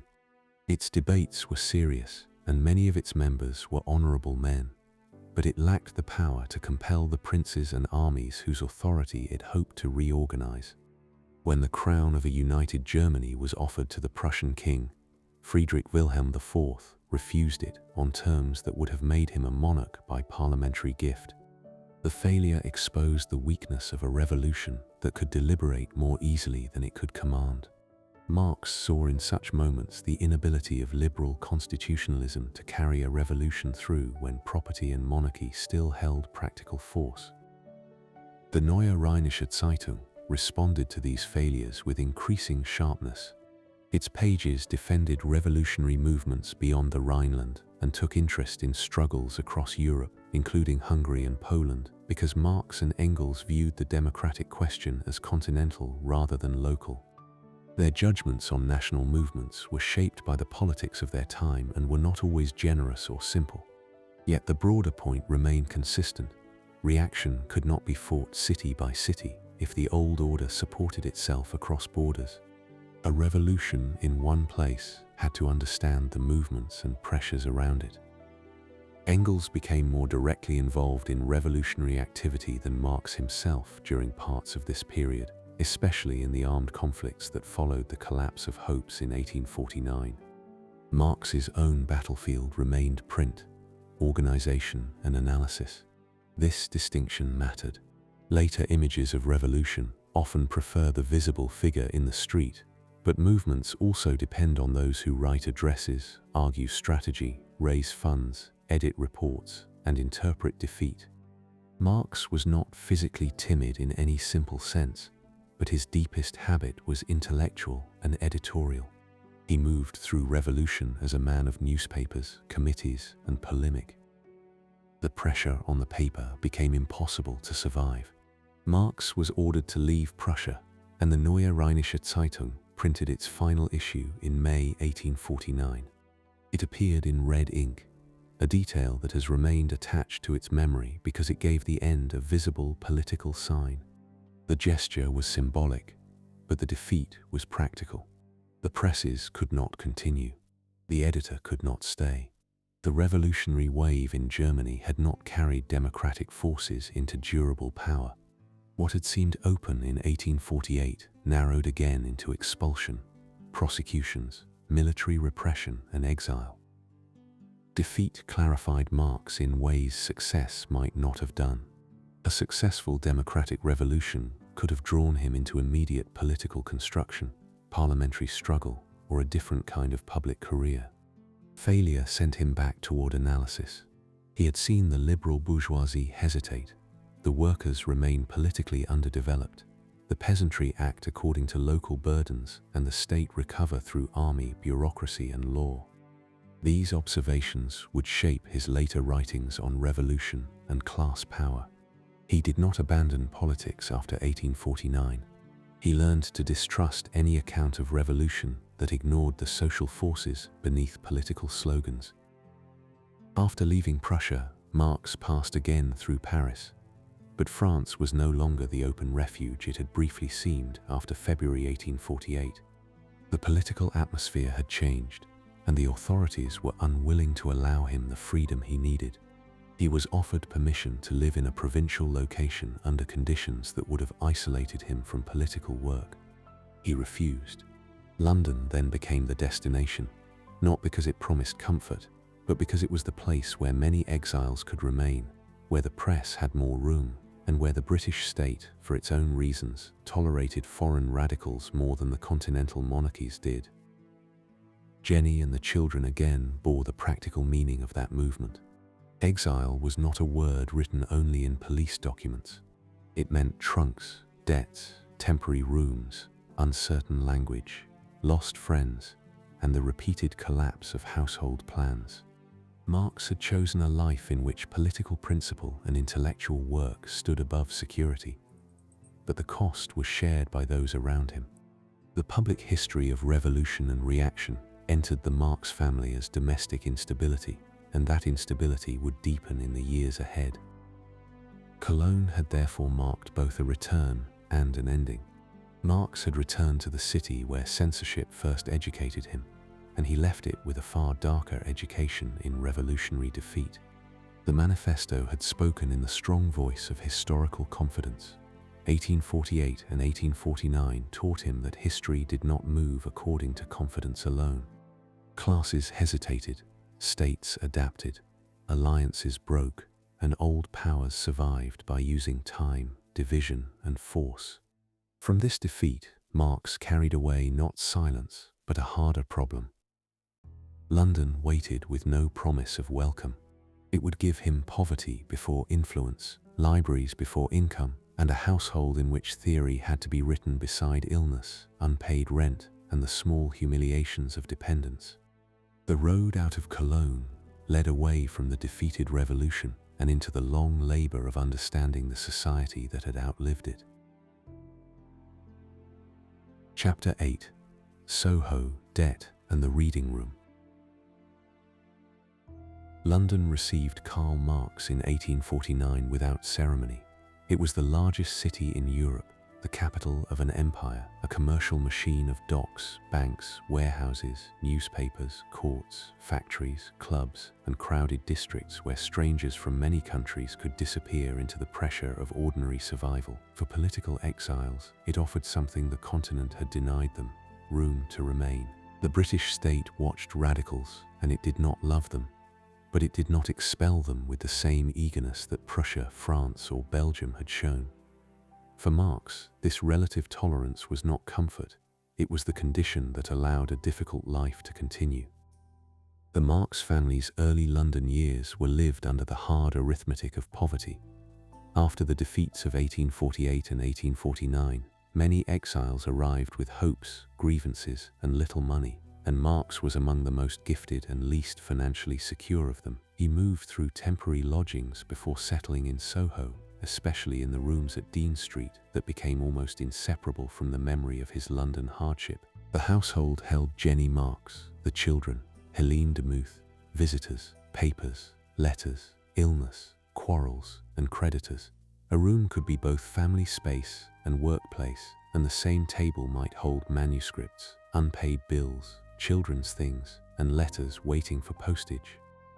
Soho itself was not a quiet retreat for study. It was crowded, mixed, poor in many streets, and full of lodging houses, small shops, immigrant families, and people living close to the edge of their means. Marx did not enter London as a gentleman scholar with a private library and an income attached to his name. He entered it as an exile with a mind full of European revolution and pockets that could not support the life his work required. This mattered because poverty did not simply surround his writing, it interrupted it. It decided which coat could be pawned, which doctor might be delayed, which letter could be posted, and whether the day's work would be broken by another demand for money. The pawn shop became one of the small institutions of the Marx household. Clothing, linen, and household goods passed in and out when money failed, and Jenny's letters from these years often carry the strain of managing appearances while reality tightened beneath them. Poverty has a way of consuming attention before it consumes dignity. It makes ordinary acts conditional. A family cannot receive visitors easily when possessions have gone to pledge. Children cannot be cared for without expense. A writer cannot always work when creditors press and illness moves through the rooms. Marx wrote about the structures of modern society, but in Soho he also lived with the daily humiliations of shortage. Engels' support from Manchester became one of the material foundations of Marx's intellectual life. Friedrich Engels worked in the family textile firm of Ehrmann and Engels, a position he often disliked but continued partly because it enabled him to help Marx. Money from Engels arrived in varying amounts, sometimes after anxious requests, sometimes with apologies for delay, and often as the difference between immediate disaster and temporary relief. The arrangement was not incidental. Without Engels, Marx's London work would have been far harder to sustain, and perhaps impossible in the form it took. Friendship, in this case, became an economic institution. The relationship between the two men carried intellectual and practical traffic in both directions. Letters moved between London and Manchester with arguments, jokes, political judgments, family news, requests for money, and comments on books and events. Engels supplied not only funds but also information about industry, commerce, military affairs, and the political atmosphere outside London. Marx supplied theoretical ambition and the central labor of the critique they both believed necessary. Their partnership was uneven in daily burden, but not shallow. It joined affection, discipline, argument, and dependence in a form rare even among famous collaborations. Journalism offered Marx one of his few regular sources of income. In the early 1850s, he began writing for the New York Daily Tribune, one of the most widely read newspapers in the United States. The arrangement connected the exile in London to a transatlantic readership and forced him to comment on a wide range of world affairs. He wrote on British politics, European diplomacy, India, China, Russia, war, trade, and the continuing aftershocks of revolution. Engels sometimes drafted or supplied material, especially on military subjects. The work paid, though unevenly, and payment schedules could become as important to the household as the articles themselves were to public debate. Newspaper writing shaped Marx's mind in a different way from the long economic project. It kept him close to events. Parliamentary debates, diplomatic crises, colonial conflicts, commercial changes, and wars all entered his weekly labor. The Tribune articles were not merely scraps written for survival, though survival mattered. They trained him to think across geography and to connect European politics with global markets and empire. The man who had once learned from Prussian forest law now learned from British foreign policy. Indian revenues, Chinese trade, and the movements of armies and credit. Journalism kept the world arriving at his desk. Still, the deeper work drew him to the British Museum. The reading room became one of the fixed places in his London life, especially after he settled into the long research that would eventually lead toward capital. There he could consult books, newspapers, parliamentary papers, economic treatises, statistical reports, and the blue books in which British officialdom recorded factory conditions, labor investigations, public health, trade, and administration. These documents may seem dry from a distance, but for Marx they were part of the living archive of capitalism. They gave names, numbers, hours, wages, evidence, and official testimony to the system he wanted to understand. The library was not an escape from poverty in any simple sense. It was refuge and workplace at once. Marx could sit among books and reports while the household struggled, but the distance from Dean Street to the reading room did not erase the life he returned to. He worked with a persistence made harder by illness, headaches, liver troubles, boils, and the anxiety that accompanied debt. The great critique of political economy did not emerge from calm abundance. It accumulated under conditions that repeatedly broke concentration. That fact should not be romanticized, because poverty destroyed more than it inspired. Yet it is part of the record that the work continued under strain. The day around this routine can be reconstructed only carefully, because no honest chronicle should invent an unnamed observer to make hardship more picturesque. Marx's letters, habits, and library use give enough. He would go to the museum to read and take notes, moving through economists, factory reports, and parliamentary returns with an appetite that could become punishing. At home, Jenny might be negotiating household pressures, children might be ill, and letters from creditors or friends might wait with their familiar mixture of urgency and embarrassment. The intellectual labor and the domestic pressure were not two separate stories. They were the same day seen from different sides. The household's suffering included losses that must be handled gently. Several Marx children died young, and those deaths marked the family with grief that letters cannot make abstract. In 1852, little Franziska died. In 1855, Edgar, called Mush, whose loss struck Marx with particular force, also died. The poverty of the household deepened the pain because illness and burial were not only emotional events but financial ones. Marx and Jenny endured what no theory could soften. The chronicle need not dwell on such sorrow to recognize that it entered the rooms where the books were being written. Helene Demuth, known as Lenchen, was another central presence in the household. She had come from Jenny's family service and remained with the Marxes through years of difficulty, managing domestic work under conditions that were often strained and underfunded. Her place in Marx's life is also shadowed by the birth of a child, Frederick Demuth, whose paternity has generally been attributed by many historians to Marx, though the matter was handled within the family with secrecy and later discomfort. Engels accepted public responsibility in a way that protected the household. The episode belongs to the private complications of Marx's life, and it is enough here to note it briefly as part of the human disorder beneath the public work.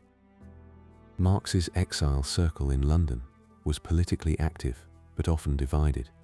Refugees from the failed revolutions carried old quarrels with them, and exile could sharpen pride as easily as principle. Men who had imagined themselves future ministers, generals, or leaders now lived in cheap rooms, argued in committees, wrote appeals, and disputed the causes of defeat. Marx participated in this world, but he also grew increasingly critical of revolutionary rhetoric detached from real conditions. The defeat of 1848 had made him impatient with dramatic gestures. In London, he moved more deeply toward the long labor of explanation. The British capital itself offered evidence in every direction. It contained the wealth of empire and the poverty of overcrowded districts, the dignity of parliament and the misery recorded by sanitary reports, the polish of finance and the roughness of casual labor. Ships brought cotton, grain, tea, sugar, and colonial goods into the city's systems of exchange. Railways and telegraphs narrowed distance. Banks and merchants connected London to markets far beyond Britain. Marx did not have to admire the city to understand that it stood near the center of the world capitalism had made. London gave him not only shelter but scale. The New York Tribune work, the British Museum research, and the Soho household formed the three main pressures of the decade. Journalism demanded responsiveness to events. Research demanded patience beyond immediate payment. Family life demanded money, health, and time that Marx often did not have. Engels' remittances tied Manchester industry indirectly to the London critique of industry itself, one of those historical ironies that should be observed without being forced. The very system Marx analyzed helped sustain the man analyzing it, through the wages and profits that passed through Engels' position in the textile firm. Marx's notebooks from these years show the breadth of his reading. He studied classical political economy, especially Adam Smith and David Ricardo, but also lesser economists, currency debates, colonial reports, agrarian questions, technology, history, and statistics. He copied passages, commented on them, argued with them, and returned again and again to problems of value, labor, money, and crisis. The mature work was slow because the problem was large and because Marx kept discovering that one question opened into another. His tendency to expand a project could frustrate publishers and friends, but it also explains the density of what eventually emerged. The private cost remained. Jenny's patience was not an infinite abstraction, and the letters from the household reveal anger, affection, endurance, and exhaustion. Marx could be loving, witty, and tender within the family, and he could also be demanding, absorbed, and impractical. The children grew up around manuscripts, visitors, political talk, and uncertainty. Eleanor, the youngest daughter to survive into adulthood, would later carry Marx's legacy in her own political life. But in these years, she was part of a household where greatness, if it was present, did not pay the rent. The theory being made there had to pass through very ordinary distress. Soho did not defeat Marx, though it damaged the family. London poverty, instead of ending his intellectual life, bound it more tightly to the question he was trying to answer. Why did a society capable of such production also produce insecurity so routinely? Why did labor create wealth that returned to workers as dependents? Why did markets join distant regions while households like his own lived at the mercy of irregular income? These questions were not born only from personal suffering, but personal suffering kept them close. The critique of capitalism was becoming a work of research, yet it never lost contact with the pressure of daily need. The next stage of Marx's London life would draw him back to the failed revolutions and the problem of political power. Before Capital could be completed, he had to understand why 1848 had ended as it did, why France had moved from republic to Bonapartist rule, and why classes did not behave in the simple manner slogans expected of them. The reading room gave him economic evidence, but defeat gave him political evidence. And from that evidence came one of his sharpest studies of the modern state. Chapter 9. Bonaparte, Failure, and the Shape of the State. The failure of 1848 did not leave Karl Marx with only disappointment. It left him with evidence. The revolutions had promised constitutions, republics, national unity, popular sovereignty, worker organization, and democratic renewal. Yet across much of Europe, the old powers either survived or returned in altered form. France, where the upheaval had begun with the fall of Louis Philippe, became the place where this reversal took one of its most revealing shapes. A republic had been declared in February 1848, but within a few years that republic gave way to the rule of Louis Bonaparte, nephew of Napoleon, a man whose name carried more political weight than his person seemed, at first, to justify. Marx studied this turn with unusual attention because it challenged any simple faith in revolutionary sequence. If monarchy fell, a republic did not automatically become social democracy. If workers entered politics, they did not automatically command the state. If universal male suffrage widened the electorate, the result did not automatically favor the most radical forces. France showed that modern politics could move through popular forms and still produce authoritarian power. This was a hard lesson, and Marx did not treat it as an accident. He wanted to know how defeat had been made, who had helped make it, and why the state could appear to rise above society while still serving definite social interests. The French Second Republic began with hope and contradiction joined together. Workers in Paris expected the Republic to answer the social question, not merely replace one ruling group with another. The provisional government created national workshops, which were meant to provide employment, and their existence suggested briefly that the Republic might recognize labor as a public responsibility. Yet the workshops also frightened property owners, moderates, and many provincial voters who saw Parisian labor politics as disorder funded by the nation. The Republic had been born with a broad cry for liberty, but liberty meant different things to creditors, peasants, shopkeepers, workers, and political professionals. June 1848 gave the contradiction its harshest form. When the national workshops were closed, Paris workers rose, and the uprising was suppressed by the forces of the Republic itself. Marx saw the June days as a decisive moment because they showed the class division inside the revolution. The Republic that had claimed to represent the people used force against workers who believed the Republic had betrayed them. For Marx, this was not a tragic misunderstanding between citizens. It revealed that political forms could cover social conflict until pressure forced the conflict into the open. Louis Bonaparte entered this unsettled republic with a famous name and a carefully vague appeal. He was elected president in December 1848 by a large vote, drawing support from peasants, conservatives, Catholics, soldiers, and many who wanted order after months of uncertainty. His uncle's memory mattered deeply, especially in the countryside, where Napoleon could stand for glory, order, land settlement, and the idea of a ruler above quarreling factions. Louis Bonaparte's own abilities were easy for opponents to underestimate, and Marx did mock him. Yet mockery did not keep Marx from asking why such a figure could succeed. That question gave the 18th Brumaire of Louis Bonaparte its force. Written after Bonaparte's coup of December 1851, the work was not only a pamphlet against one man, it was Marx's attempt to explain how a society full of classes, memories, fears, and institutions could produce a ruler who seemed both ridiculous and powerful. The title referred back to Napoleon Bonaparte's coup of 18 Brumaire in the French Revolutionary calendar, when the first Bonaparte had helped end the Directory and opened the path to his own rule. The nephew's coup, in Marx's account, repeated the past in diminished form, but the repetition itself had to be explained. Marx's method in this work was historical and theatrical at once.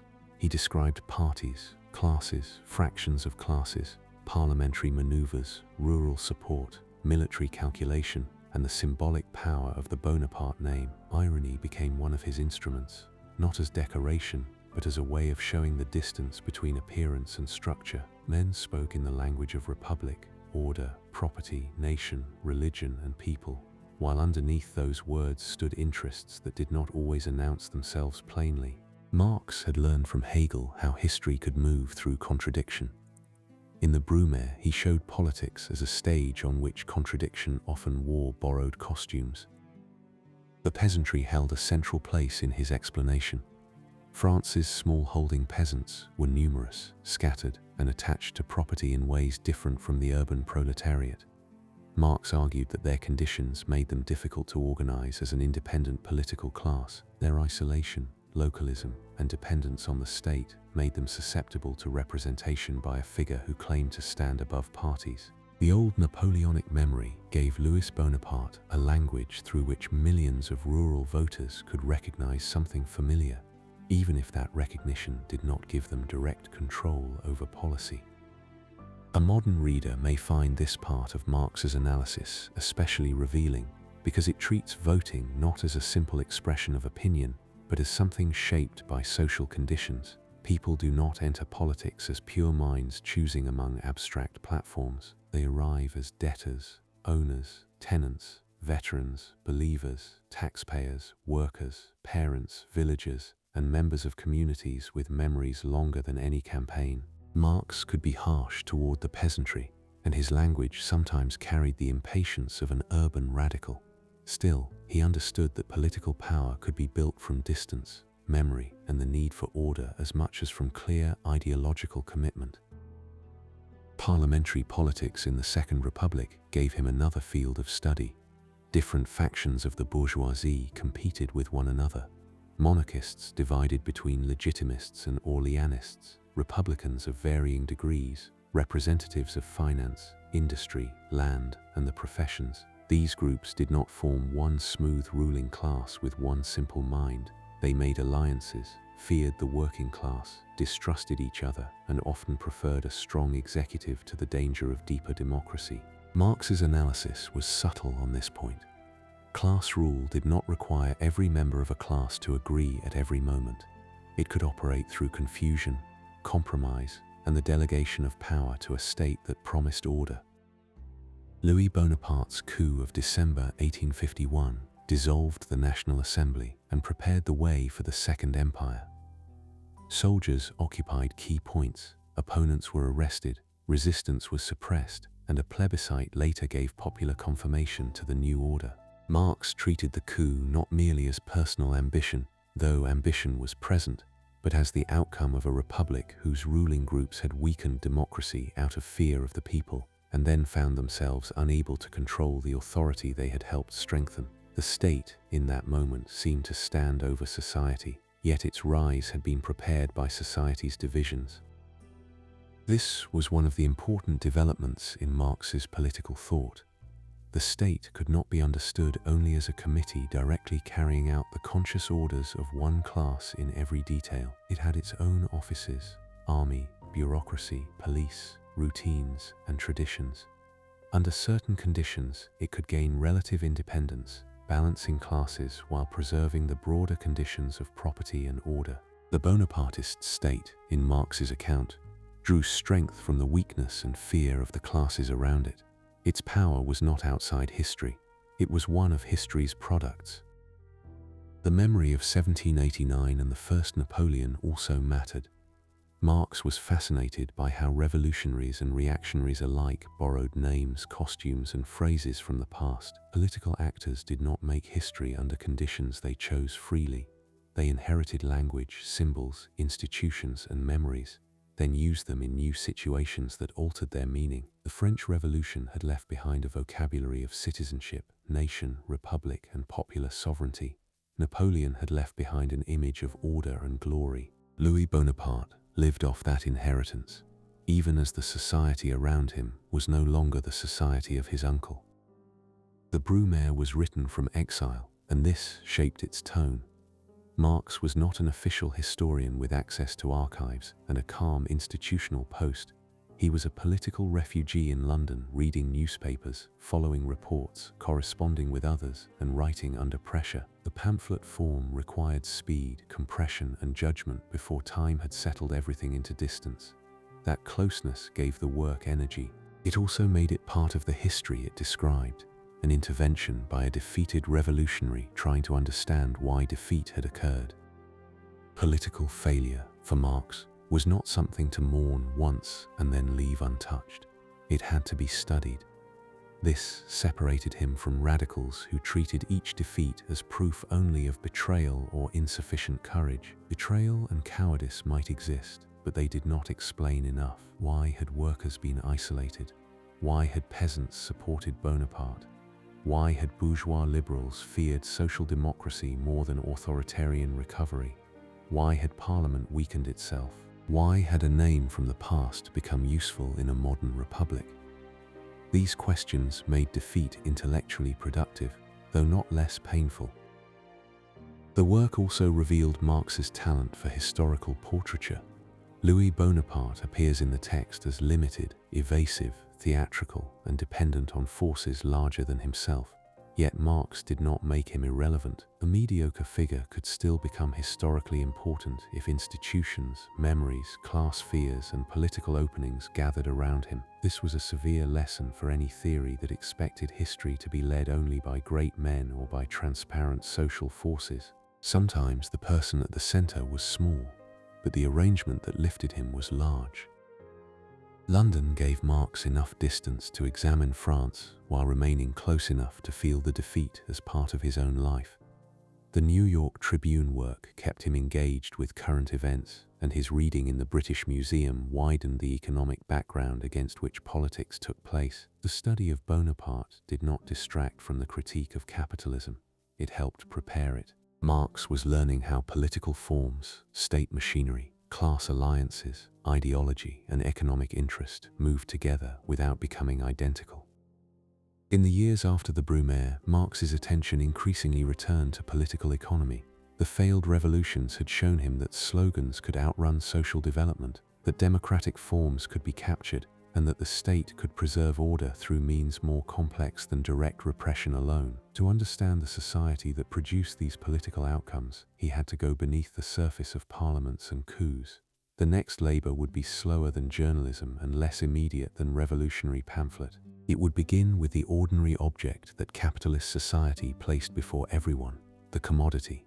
And from that object, Marx would try to unfold the hidden relations of an entire world. Chapter 10. Capital and the long patience of an unfinished book. The commodity looked ordinary enough to be overlooked. A coat, a yard of linen, a measure of grain, a machine part, a printed book, a tool in a workshop, or a loaf sold in a city street could appear as a useful object with a price attached to it. People handled such things every day without needing to ask what kind of society made them appear in that form.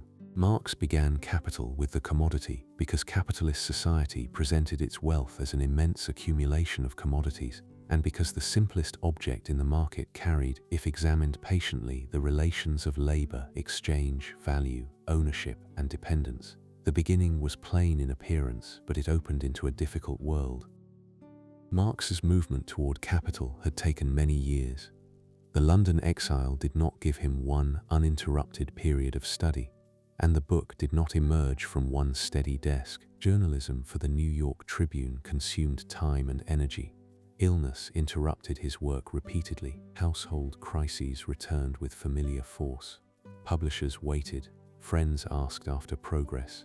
Ingalls encouraged him, and Marx continued to expand the problem rather than close it prematurely. The critique of political economy had become the central intellectual labor of his life, but it advanced through notebooks, drafts, false starts, and reorganizations that often tested the patience of everyone around him. The British Museum remained the great workplace of this effort.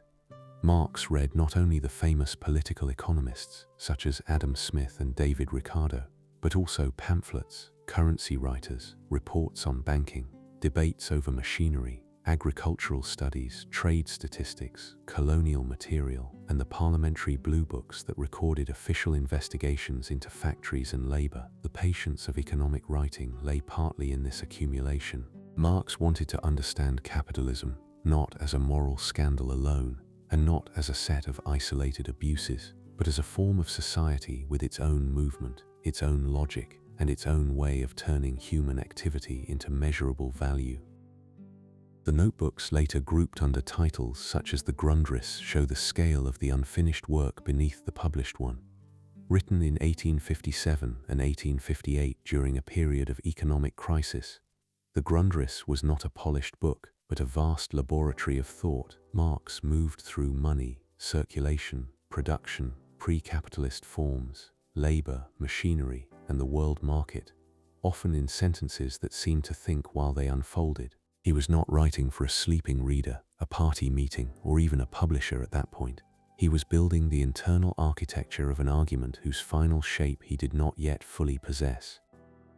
The crisis of 1857 mattered because Marx believed economic crises revealed the instability of capitalist production more clearly than ordinary prosperity did. Banks failed, credit tightened, trade shook, and the confidence of merchants and investors proved less solid than it had appeared. For Marx, crisis was not a random disturbance that visited capitalism from outside. It belonged to the system's movement, to overproduction, credit, speculation, and the contradiction between social production and private appropriation. He watched events through newspapers, correspondence, and commercial reports, seeking not only to comment on the crisis, but to understand how such disturbances arose from the ordinary working of the system. His contribution to the critique of political economy appeared in 1859, but it did not settle the larger project. The book treated money and value, and its preface contained a compressed statement of Marx's materialist conception of history, describing how the mode of production of material life conditioned social, political, and intellectual life. That preface would later become one of the most quoted passages in his work, yet the publication itself had limited immediate effect.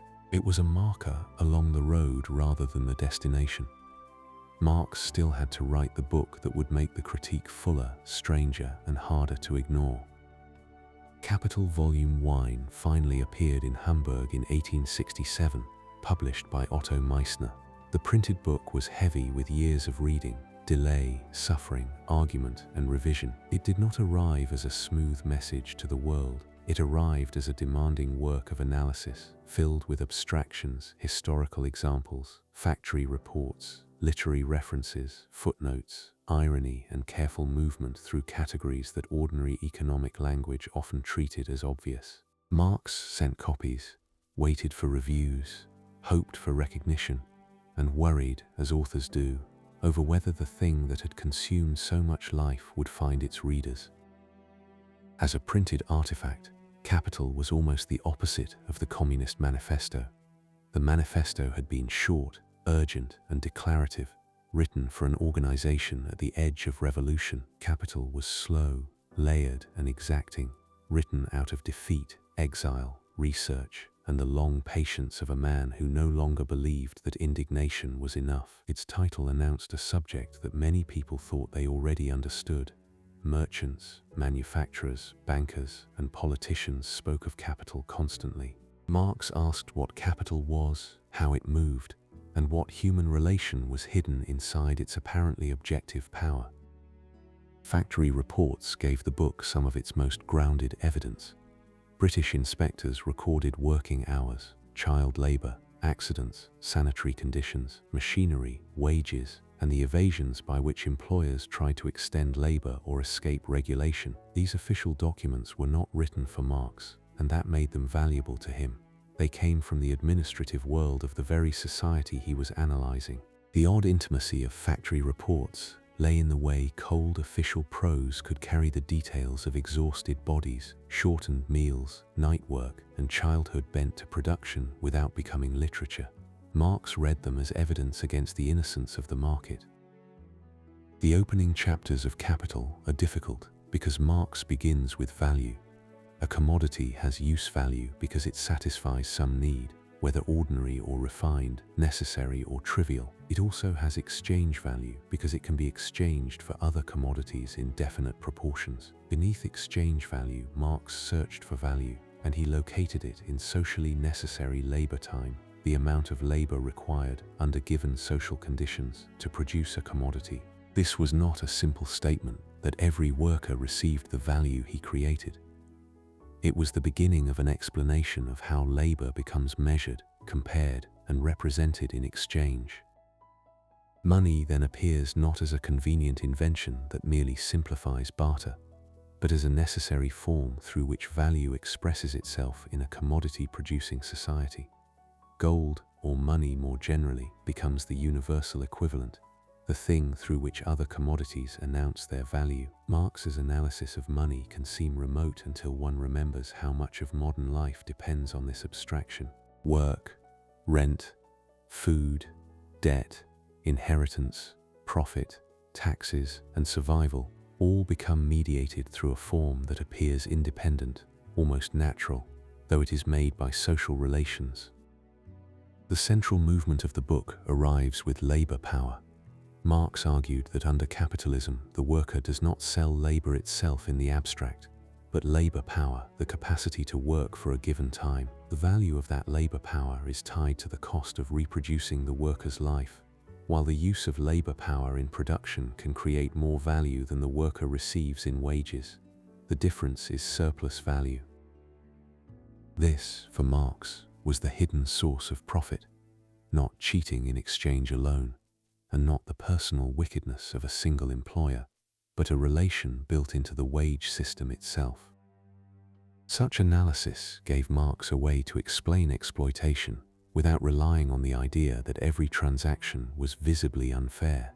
A worker could be paid the going wage, the contract could be legally valid, and the exchange could appear equal in the marketplace. Yet once the worker entered production, the use of labor power produced value beyond its own cost. The apparent freedom of exchange therefore concealed a deeper dependence. The worker was formally free, unlike a serf or slave, but also free from ownership of the means of production, and therefore compelled to sell labor power in order to live.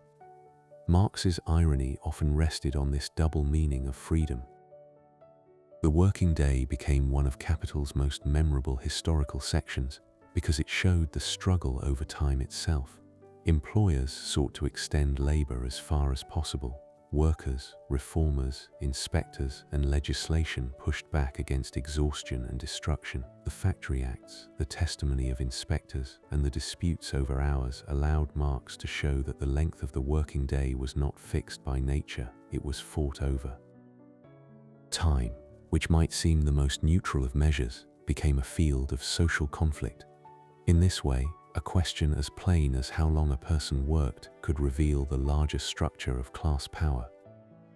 Machinery occupied another important place in the book.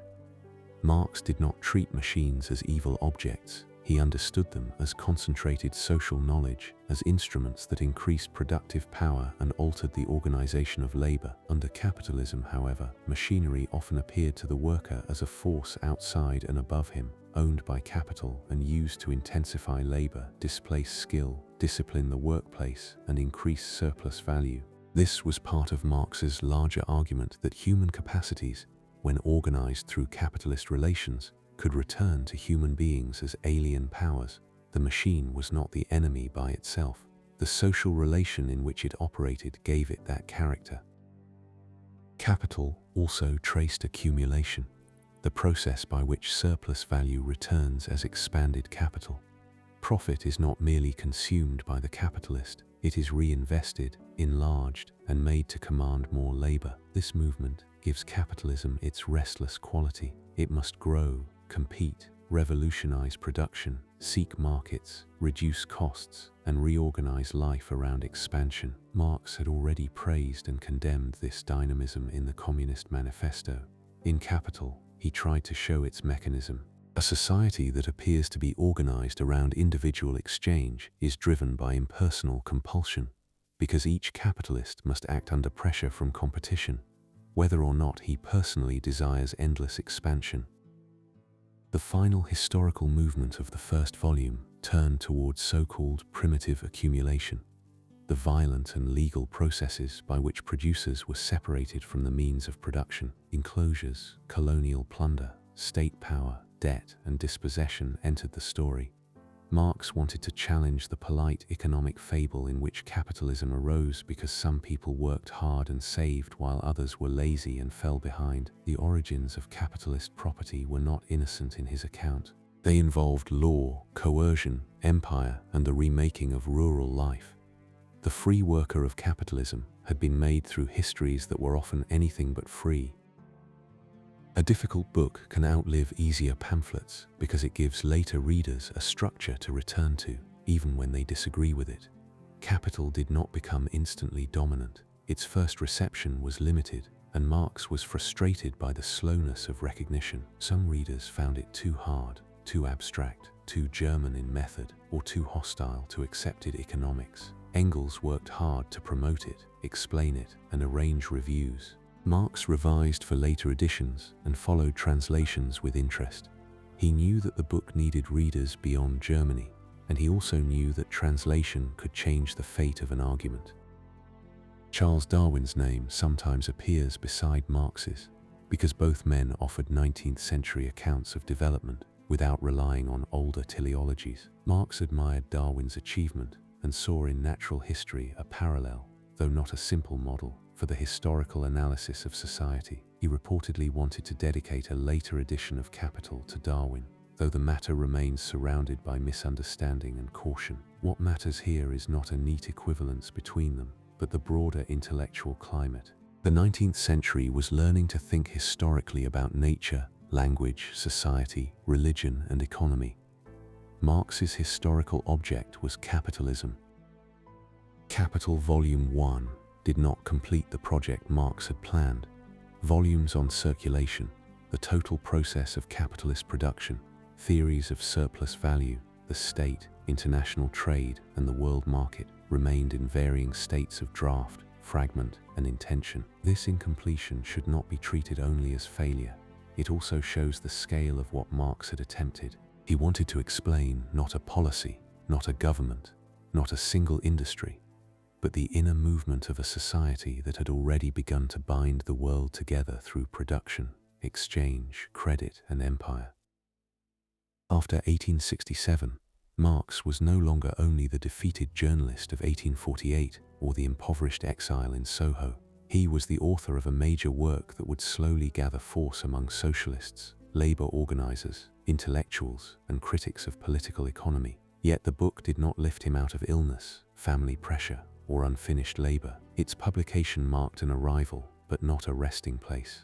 Around him, workers' organizations were beginning to take more durable forms, and in London, an international association had already opened a new public arena. The man who had spent so many years studying capital would now find himself drawn again into the difficult business of organization, where theory had to meet delegates, meetings, resolutions, rival ambitions, and the fragile unity of a movement. Chapter 11. Jenny, Engels, and the household behind the theory. Jenny Marx stood closer to the making of Karl Marx's work than the title pages of his books could show. She had known him before exile, before London, before capital, and before the name Marx carried the weight it later gathered. Their attachment had begun in Trier, across a difference of rank and expectation, and by the time the family had lived through Paris, Brussels, Cologne, and London, romance had become only one part of a much heavier bond. Jenny was wife, copyist, household manager, political companion, correspondent, hostess, and witness to the slow making of a body of work that brought almost no immediate comfort into the rooms where it was written. Her own background made the life she entered more striking. Jenny von Westphalen had been raised in an educated aristocratic family, with manners, literary cultivation, and social assumptions far removed from the insecurity that later surrounded her. She had not married into the quiet respectability that a young woman of her circle might have expected. She married a man whose gifts were joined to exile, state suspicion, debts, illness, and unfinished manuscripts. It would be too simple to call this sacrifice and leave it there. Jenny was not merely carried by Marx's life. She participated in it, argued inside it, defended it, and suffered through its consequences with a political understanding of her own. The Marx household in London was therefore not only a private refuge behind public theory, it was one of the places where that theory became possible. Papers were copied, letters were sent, visitors were received, children were raised, creditors were managed, illnesses were endured, and political conversation entered ordinary domestic hours. The famous book can appear, later, as though it came from one mind alone. In practice, the mind worked inside a household, and the household had to absorb the disorder created by the work. Jenny's labor belonged to this hidden structure. Her handwriting itself became part of the history. She copied manuscripts for Marx when his drafts needed to be made legible, and this was not a decorative task. 19th-century manuscripts moved through hands before they reached publishers, editors, or comrades, and legibility could decide whether thought became communicable. Marx's writing was often difficult, both in argument and in physical form. Jenny's copying helped carry private drafts toward public existence. The labor was quiet, repetitive, and easily erased by later fame. But without such labor, even the strongest ideas could remain trapped in rough paper. The household economy required another kind of intelligence. Money arrived irregularly, and the family's needs did not wait for publishers, editors, or political movements to become generous. Jenny had to negotiate rent, food, clothes, schooling, illness, and appearances, often while preserving enough dignity for the family to continue receiving visitors and maintaining connections. Hidden labor behind famous books is not only the labor of copying a page, It is also the labor of preventing life from falling apart around the page before the page can be finished. Engels remained the other indispensable support. By the 1860s, his financial help had become a regular feature of Marx's survival. Though it never erased the discomfort of dependence, Engels worked for years in Manchester in the textile business he disliked, and from that position he sent money that made Marx's intellectual life more possible. This arrangement carried one of the ironies of the century. Profits and salaries tied to industrial capitalism helped support the critique of industrial capitalism. Marx knew the irony, and Engels knew it too. Their friendship did not dissolve the contradiction, but it allowed them to live with it. The letters between Marx and Engels show a relationship fuller than abstract collaboration. They discussed political events, military affairs, economic theory, family illnesses, money, personal frustrations, jokes, enemies, books, and the progress of manuscripts. Engels could be generous, but he could also be direct. Marx could be grateful, affectionate, demanding, and sometimes evasive when his work lagged behind promises. The partnership endured because it rested on more than agreement. It rested on a shared project that had become part of both men's lives, even when their daily circumstances were sharply different. Jenny's relation to Engels was also important.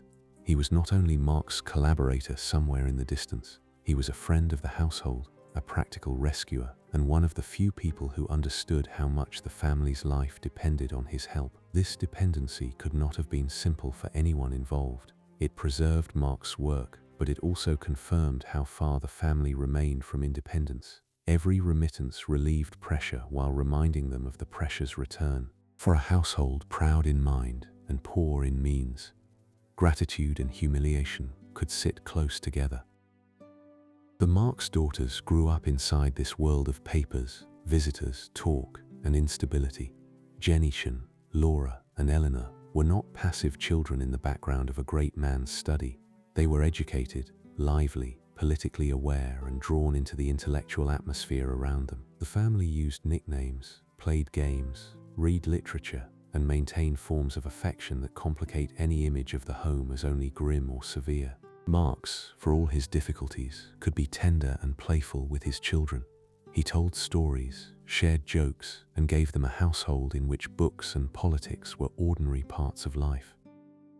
Eleanor Marx, the youngest daughter to survive into adulthood, later became especially important as a socialist, translator, organizer, and keeper of her father's memory. In childhood, she absorbed the mixed inheritance of the home: affection, intellectual seriousness, financial strain, illness, and political commitment. Laura too would become tied to the socialist movement through her marriage to Paul Lafargue, and Jenny through her own political sympathies and marriage to Charles Longuet. The daughters' later lives show that Marx's household did not merely produce manuscripts, it produced people formed by the same pressures and hopes.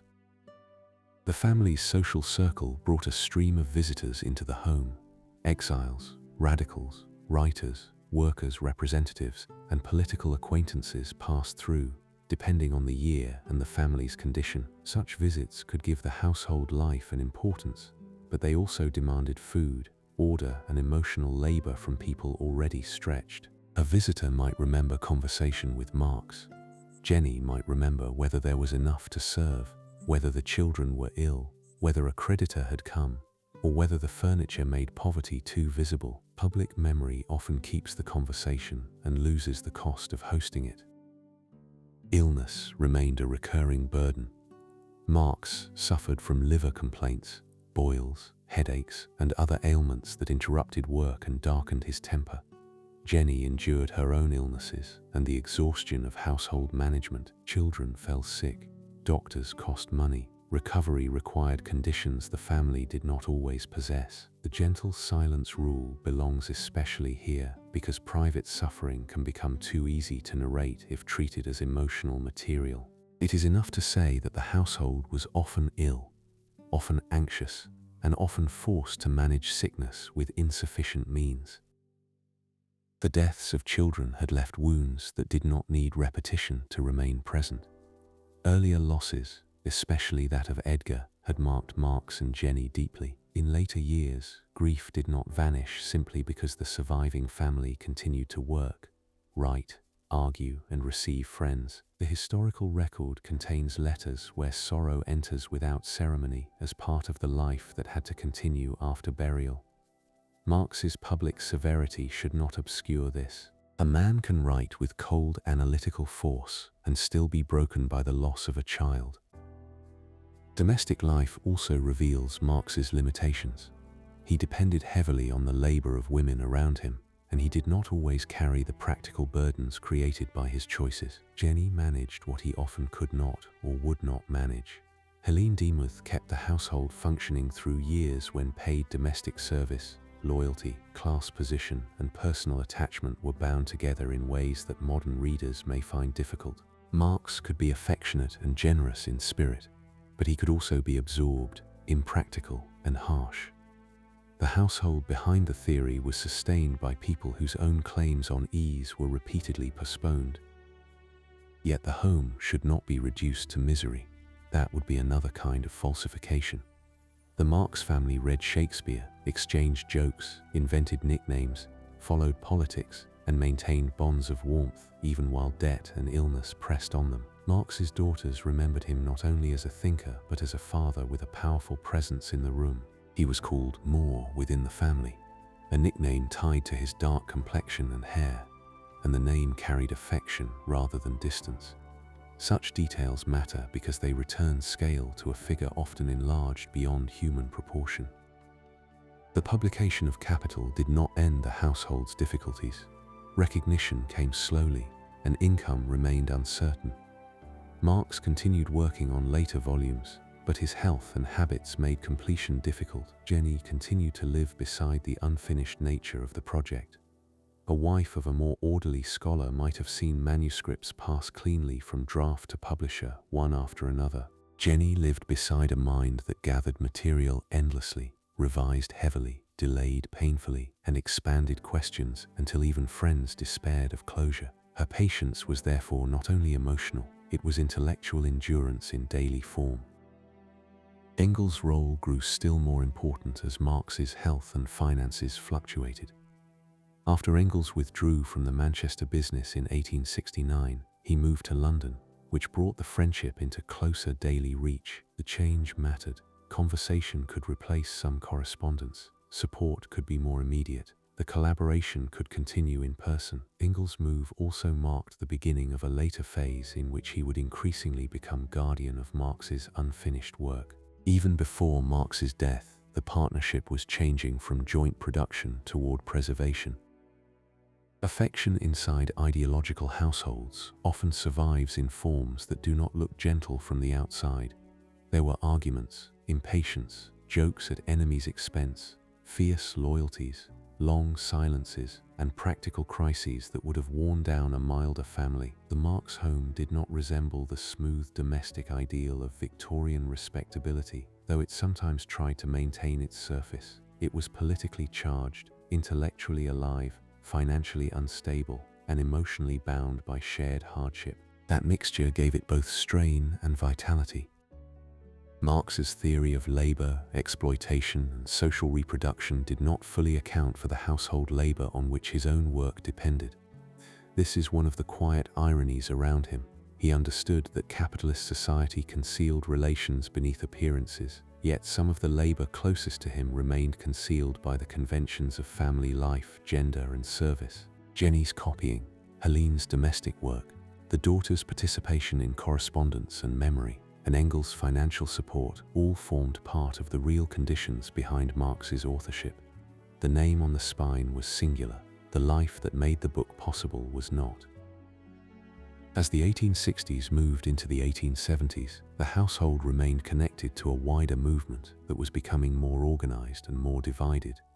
Workers' associations, trade unions, socialist circles, and exiles increasingly looked to Marx for analysis, drafting, and authority. The home was no longer only the place where capital had been written under pressure.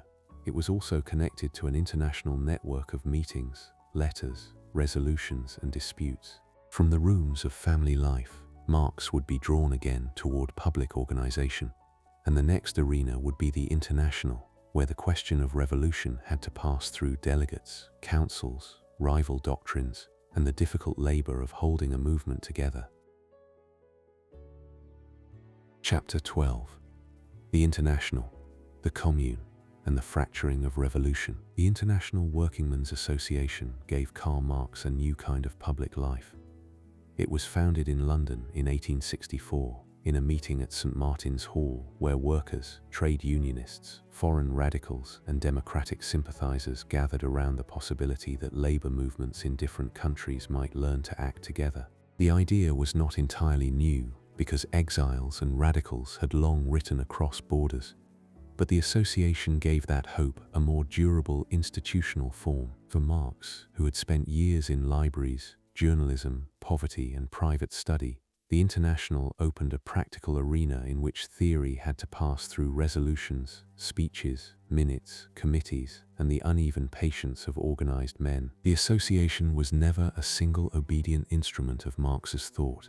It contained British trade unionists concerned with wages, hours, and legal recognition, French workers influenced by mutualism and Proudhon, Italian republicans and nationalists, German socialists, Swiss militants, Polish patriots, and many others whose ideas did not fit neatly together. Giuseppe Garibaldi's name carried heroic force in democratic circles, and his moral prestige helped give early sympathy to the association, even though its working life depended less on famous names than on delegates, correspondence, and local sections. The International was a coalition before it was a doctrine that made it promising, and it also made it fragile. Marx did not create the International alone, but he soon became one of its most important minds. He was elected to the General Council in London and drafted the inaugural address and the provisional rules. These documents show his skill at writing for a broad movement without surrendering his deeper analysis. He did not fill the first address with the densest language of capital. Instead, he pointed to workers' struggles over the working day, to cooperative production, to the need for political organization, and to the fact that labor's cause could not remain confined within national borders. He wrote in a way that trade unionists could accept while leaving room for a more radical interpretation of history. Organization was a quieter kind of struggle. It required less visible drama than barricades or manifestos, but it consumed patience in ways revolutions often conceal. Meetings had to be attended, drafts had to be revised, letters from sections had to be answered, disputes had to be contained before they made common work impossible. The General Council could not command workers across Europe as an army commander might command troops. It had influence, prestige, and channels of communication, but its authority depended on consent, habit, and the willingness of different groups to believe that remaining together mattered more than winning every internal argument. British trade unionists gave the International a practical base in its early years. Their world was not the same as that of continental conspirators. They had experience with strikes, workplace organization, friendly societies, legal pressure, and the slow effort to make unions legitimate in British public life. Marx respected their importance, even when he wanted labor politics to move beyond narrow trade concerns. The British workers' movement gave the International a sober strength. Meeting rooms, officers, funds, procedures, and leaders trained by years of dealing with employers and parliament. The revolutionary imagination of exiles needed this steadier organizational material. French members brought other traditions. Proudhon's influence remained strong among many French workers, especially through ideas of mutual credit, cooperation, federalism, and suspicion of centralized authority. Marx had attacked Proudhon years earlier, but inside the International he could not simply treat all Proudhonists as enemies to be expelled at once. The association required coexistence among currents that disagreed over the state, political action, strikes, property, and the future shape of society. In this sense, the International made Marx practice a form of politics more patient than his polemical writing sometimes suggested. The debates over strikes showed how theory and practice met. Some mutualists doubted the value of strikes, seeing them as temporary conflicts that did not transform the deeper system of exchange. British trade unionists knew strikes as necessary instruments of workplace power. Marx supported strikes not because he thought they abolished capitalism, but because they trained workers in collective action and resisted the tendency of capital to press wages and hours in its own favor. A strike, for him, could be limited in immediate result, and still important in historical education. It taught workers that their condition was shared and that employers could be opposed collectively. The struggle over the working day remained central. Marx had devoted important sections of Capital to the legal and social battle over hours, and the International continued to treat time as a political issue. How long a person worked was not a private arrangement between equal individuals if one side owned the means of livelihood and the other needed wages to survive. The demand for shorter hours carried more than physical relief. It claimed that a worker's life contained time not owned by capital. The simplicity of the demand made its meaning travel. Across the late 1860s, the International grew in influence, though not always in direct strength. Governments watched it with suspicion, and newspapers often exaggerated its unity and power. This exaggeration sometimes helped the association appear larger than it was, but it also made it an object of fear. The image of a secret central body directing unrest across Europe was misleading. The International was active, but it was also argumentative, underfunded, uneven, and dependent on local conditions. Its real power lay less in command than in connection. It gave scattered struggles a sense that they belonged to something wider. The Paris Commune in 1871 changed everything around it.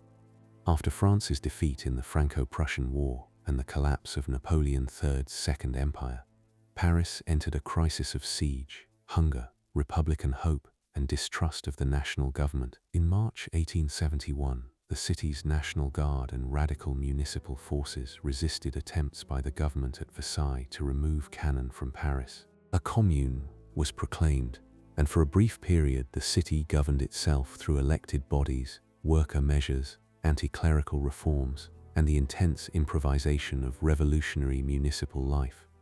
The event was short, but its effect on socialist memory was immense. Marx did not plan the Commune, and he was cautious before it began. He understood that Paris was isolated and that the balance of force was dangerous. Once the Commune existed, however, he defended it as a historic experiment in working-class government. The Civil War in France, written for the International, became his great public statement on the event. He praised the Commune not as a perfect model, but as a living attempt to break with the bureaucratic and military machinery of the old state. The text gave the Commune an interpretation that helped preserve it after its physical defeat. The defeat was severe, and the Chronicle need not dwell on its violence to recognize its scale. During the final week in May 1871, Versailles forces retook Paris, the Commune fell, and thousands of communards were killed, imprisoned, or deported. The consequences reached far beyond France. Conservative governments treated the Commune as proof of the danger represented by socialism and the International. Radicals treated it as martyrdom, experiment, and warning. Marx's defense made his name more widely known and also more feared. The International, already watched, now seemed to many authorities like the hidden author of revolution, even where its actual control had been limited. Unity among radicals became harder after the Commune. The old disagreements over political action, central authority, and the state sharpened under the pressure of defeat. Mikhail Bakunin emerged as Marx's greatest rival inside the broader revolutionary movement. Bakunin was a Russian aristocrat turned anarchist revolutionary, a man of enormous personal force, suspicion of authority, and belief in spontaneous revolt against state and hierarchy. He had his own network, especially in parts of Switzerland, Italy, and Spain, and he distrusted Marx's emphasis on political organization and the conquest of political power by the working class. The conflict between Marx and Bakunin was not merely a quarrel of personalities, though personality mattered very much.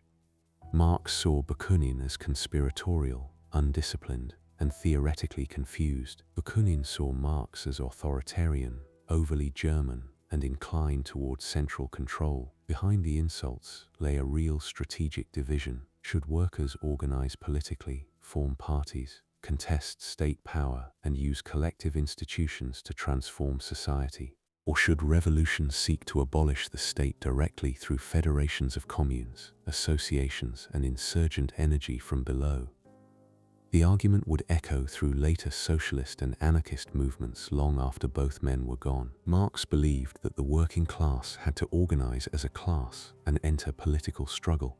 He did not imagine the existing state could simply be taken over unchanged, especially after his reflections on the Paris Commune. But he remained convinced that political power could not be ignored. Bakunin feared that any path through political power would produce a new domination, with intellectuals and party leaders ruling in the name of workers. This fear was not trivial. The history that came later would give readers many reasons to return to it. In Marx's own time, however, the disagreement was fought through congresses, documents, personal charges, and organizational maneuver. The Hague Congress of 1872 marked the decisive break. Marx and his allies secured resolutions affirming the importance of political action and moved the General Council to New York, a decision that effectively removed the international center from the immediate European battlefield. Bakunin was expelled, along with James Guillaume, after accusations involving secret organization and conduct. The formal victory belonged to Marx's side, but the association itself was weakened by the struggle. A movement can win an internal fight and still lose much of the common space that made the fight worth having. Movements fracture over methods as much as goals. Many radicals wanted emancipation, equality, and the end of exploitation. But they disagreed over the road, the organization, the use of authority, and the danger of replacing one ruling structure with another. The International had briefly gathered a wide family of labor and socialist currents. The Commune gave that family a heroic and tragic center, but it also intensified every dispute over what revolution meant. After The Hague, the First International declined, and its remaining life in New York lacked the force it had carried in Europe. For Marx, the years of the International brought public recognition and exhaustion. He had drafted, argued, defended, organized, and fought rivals, all while his health remained uncertain and his economic work unfinished. Capital had given him intellectual authority, but the International gave him a different reputation, that of a dangerous organizer whose pen might stand behind worker unrest across borders. The reputation exaggerated his command, but not his influence. He had become one of the central figures through whom the labor movement interpreted itself. The decline of the International did not end Marx's political importance, but it changed the form of his later life. The great public organizational struggle receded. His health, Jenny's health, family concerns, and unfinished manuscripts pressed more heavily. Socialist parties and workers' movements would continue to develop, especially in Germany, but Marx himself would not build another organization on the scale of the International. The remaining years would be quieter in public appearance and no less restless in thought. After the meetings, congresses, addresses, and quarrels, the desk remained. Marx still had manuscripts to complete, notebooks to arrange, letters to answer, and questions that had widened rather than narrowed with age. The Commune had altered his understanding of the state, and the conflict with Bakunin had exposed the future fractures of revolutionary politics. Yet much of his life's work still lay unfinished, waiting in drafts that only Engels would later have the strength and patience to gather. The story now moves toward those final years, where the public figure becomes again a man among papers, illness, family loss, and the long afterlife of work he did not live to complete. Chapter 13. The work left on the desk. Marx did not leave behind a completed system arranged neatly for the world to inherit. He left books, published arguments, scattered articles, letters, drafts, excerpts, mathematical exercises, notebooks on anthropology, notes on Russia, studies of agriculture, fragments on capital, and a vast unfinished labor that had outrun the health and time of the man who carried it. The image of Marx after death often becomes too solid, as though the beard, the grave, the slogans, and the later movements had always been waiting for him. The living Marx was less finished than that. He remained, even near the end, a man surrounded by papers that still asked more from him. His later years were not idle, though they were increasingly limited by illness. After Capital Volume 1 appeared in 1867, Marx continued working on the material that would become later volumes. But the work resisted closure. The second and third volumes required arrangement of material on circulation, profit, reproduction, credit, rent, and the total movement of capitalist production. These were not minor appendices to the first book. They belonged to the larger architecture he had imagined for decades. Yet illness, political labor, family matters, and his own habit of expanding every question made completion difficult. The great book remained both an achievement and an unfinished house. This incompletion is one of the most important facts about Marx's intellectual life. It prevents the story from becoming too smooth. He was not a man who calmly produced a doctrine and then watched it travel. He was a man who kept revising, reading, doubting details, adding evidence, and following new problems into new fields. The late notebooks show a mind still alert to societies that did not fit the simplest European sequence. Russia, communal landholding, non-Western histories, ancient societies, and anthropology all drew his attention. The older Marx did not merely repeat the younger Marx's formulas. He continued to ask whether history moved in more than one pattern. The Russian question especially mattered. Some Russian radicals looked to Marx for guidance, and the peasant commune, or Mir, raised a problem for any simple account of development. Could Russia pass through capitalist dissolution in the same way as Western Europe? Or might communal forms become part of a different path if joined to a broader social transformation? Marx treated the question carefully, especially in drafts of his letter to Vera Zasulich in 1881. He did not offer a careless prophecy. He examined the historical conditions around the commune and considered whether Russia's future had to repeat England's past. This caution is worth noticing because later readers often made Marx more rigid than he always was. Mathematics also occupied him in these years. He filled notebooks with calculus, algebra, and reflections on mathematical method, not because he had suddenly abandoned political economy, but because he remained drawn to forms of rigorous analysis. A man associated so heavily with factories, class struggle, and revolution spent late hours working through derivatives and symbolic relations. The detail is small, but it restores the odd breadth of his mind. Marx was difficult to place within any single category: philosopher, journalist, economist, revolutionary, historian, polemicist, exile, and student even in age. His health, however, narrowed the world around him.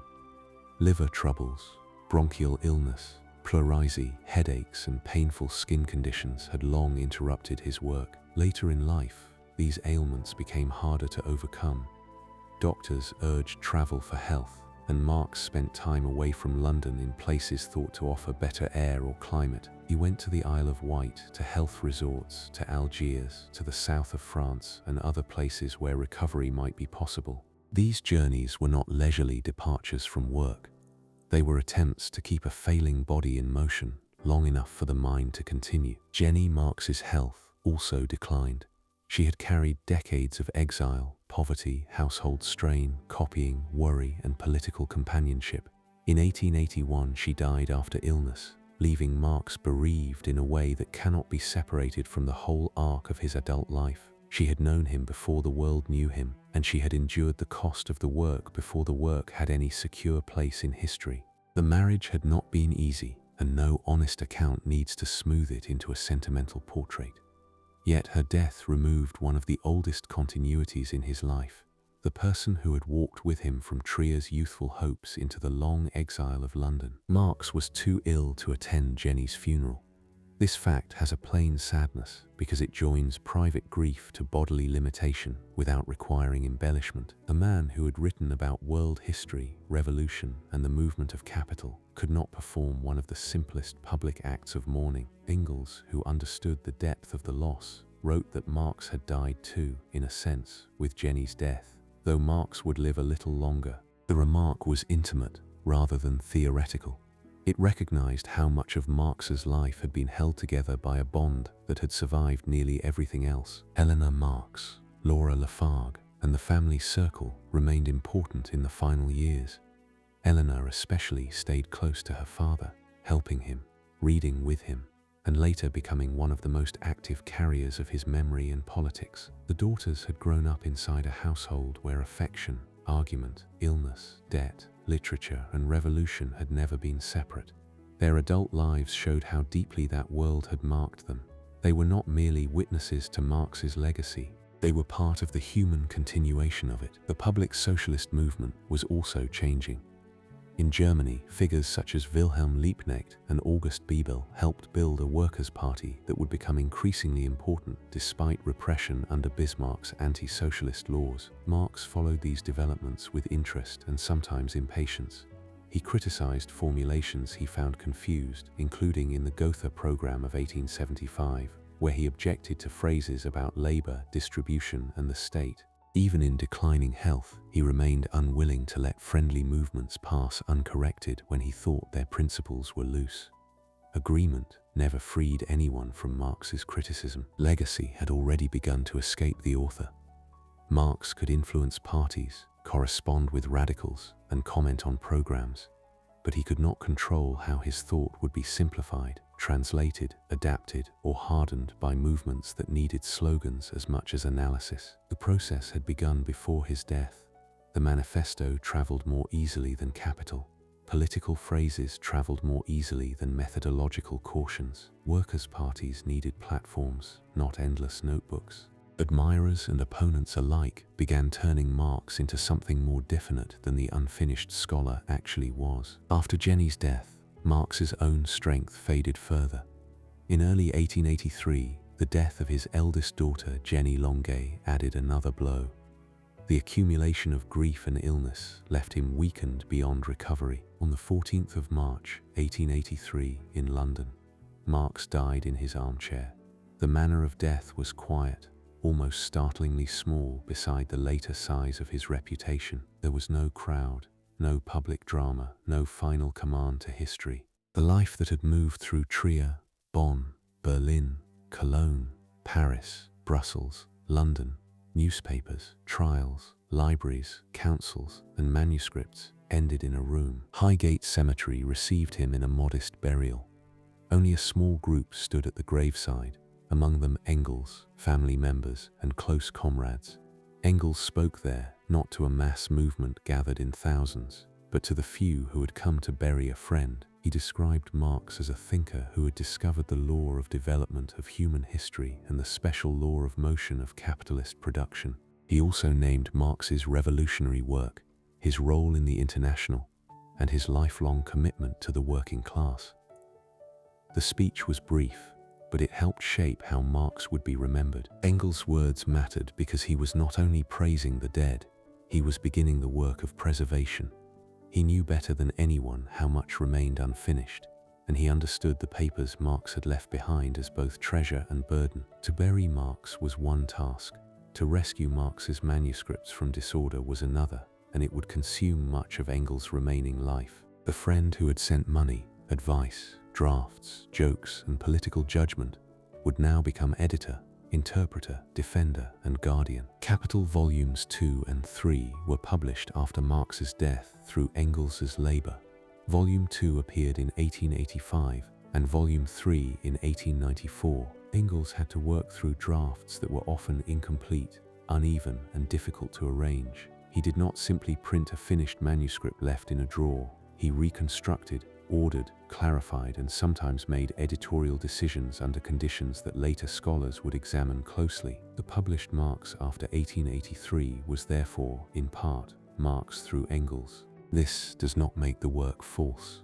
It makes its survival historical, dependent on friendship, judgment, and patient editorial labor. The world did not receive Marx in one way.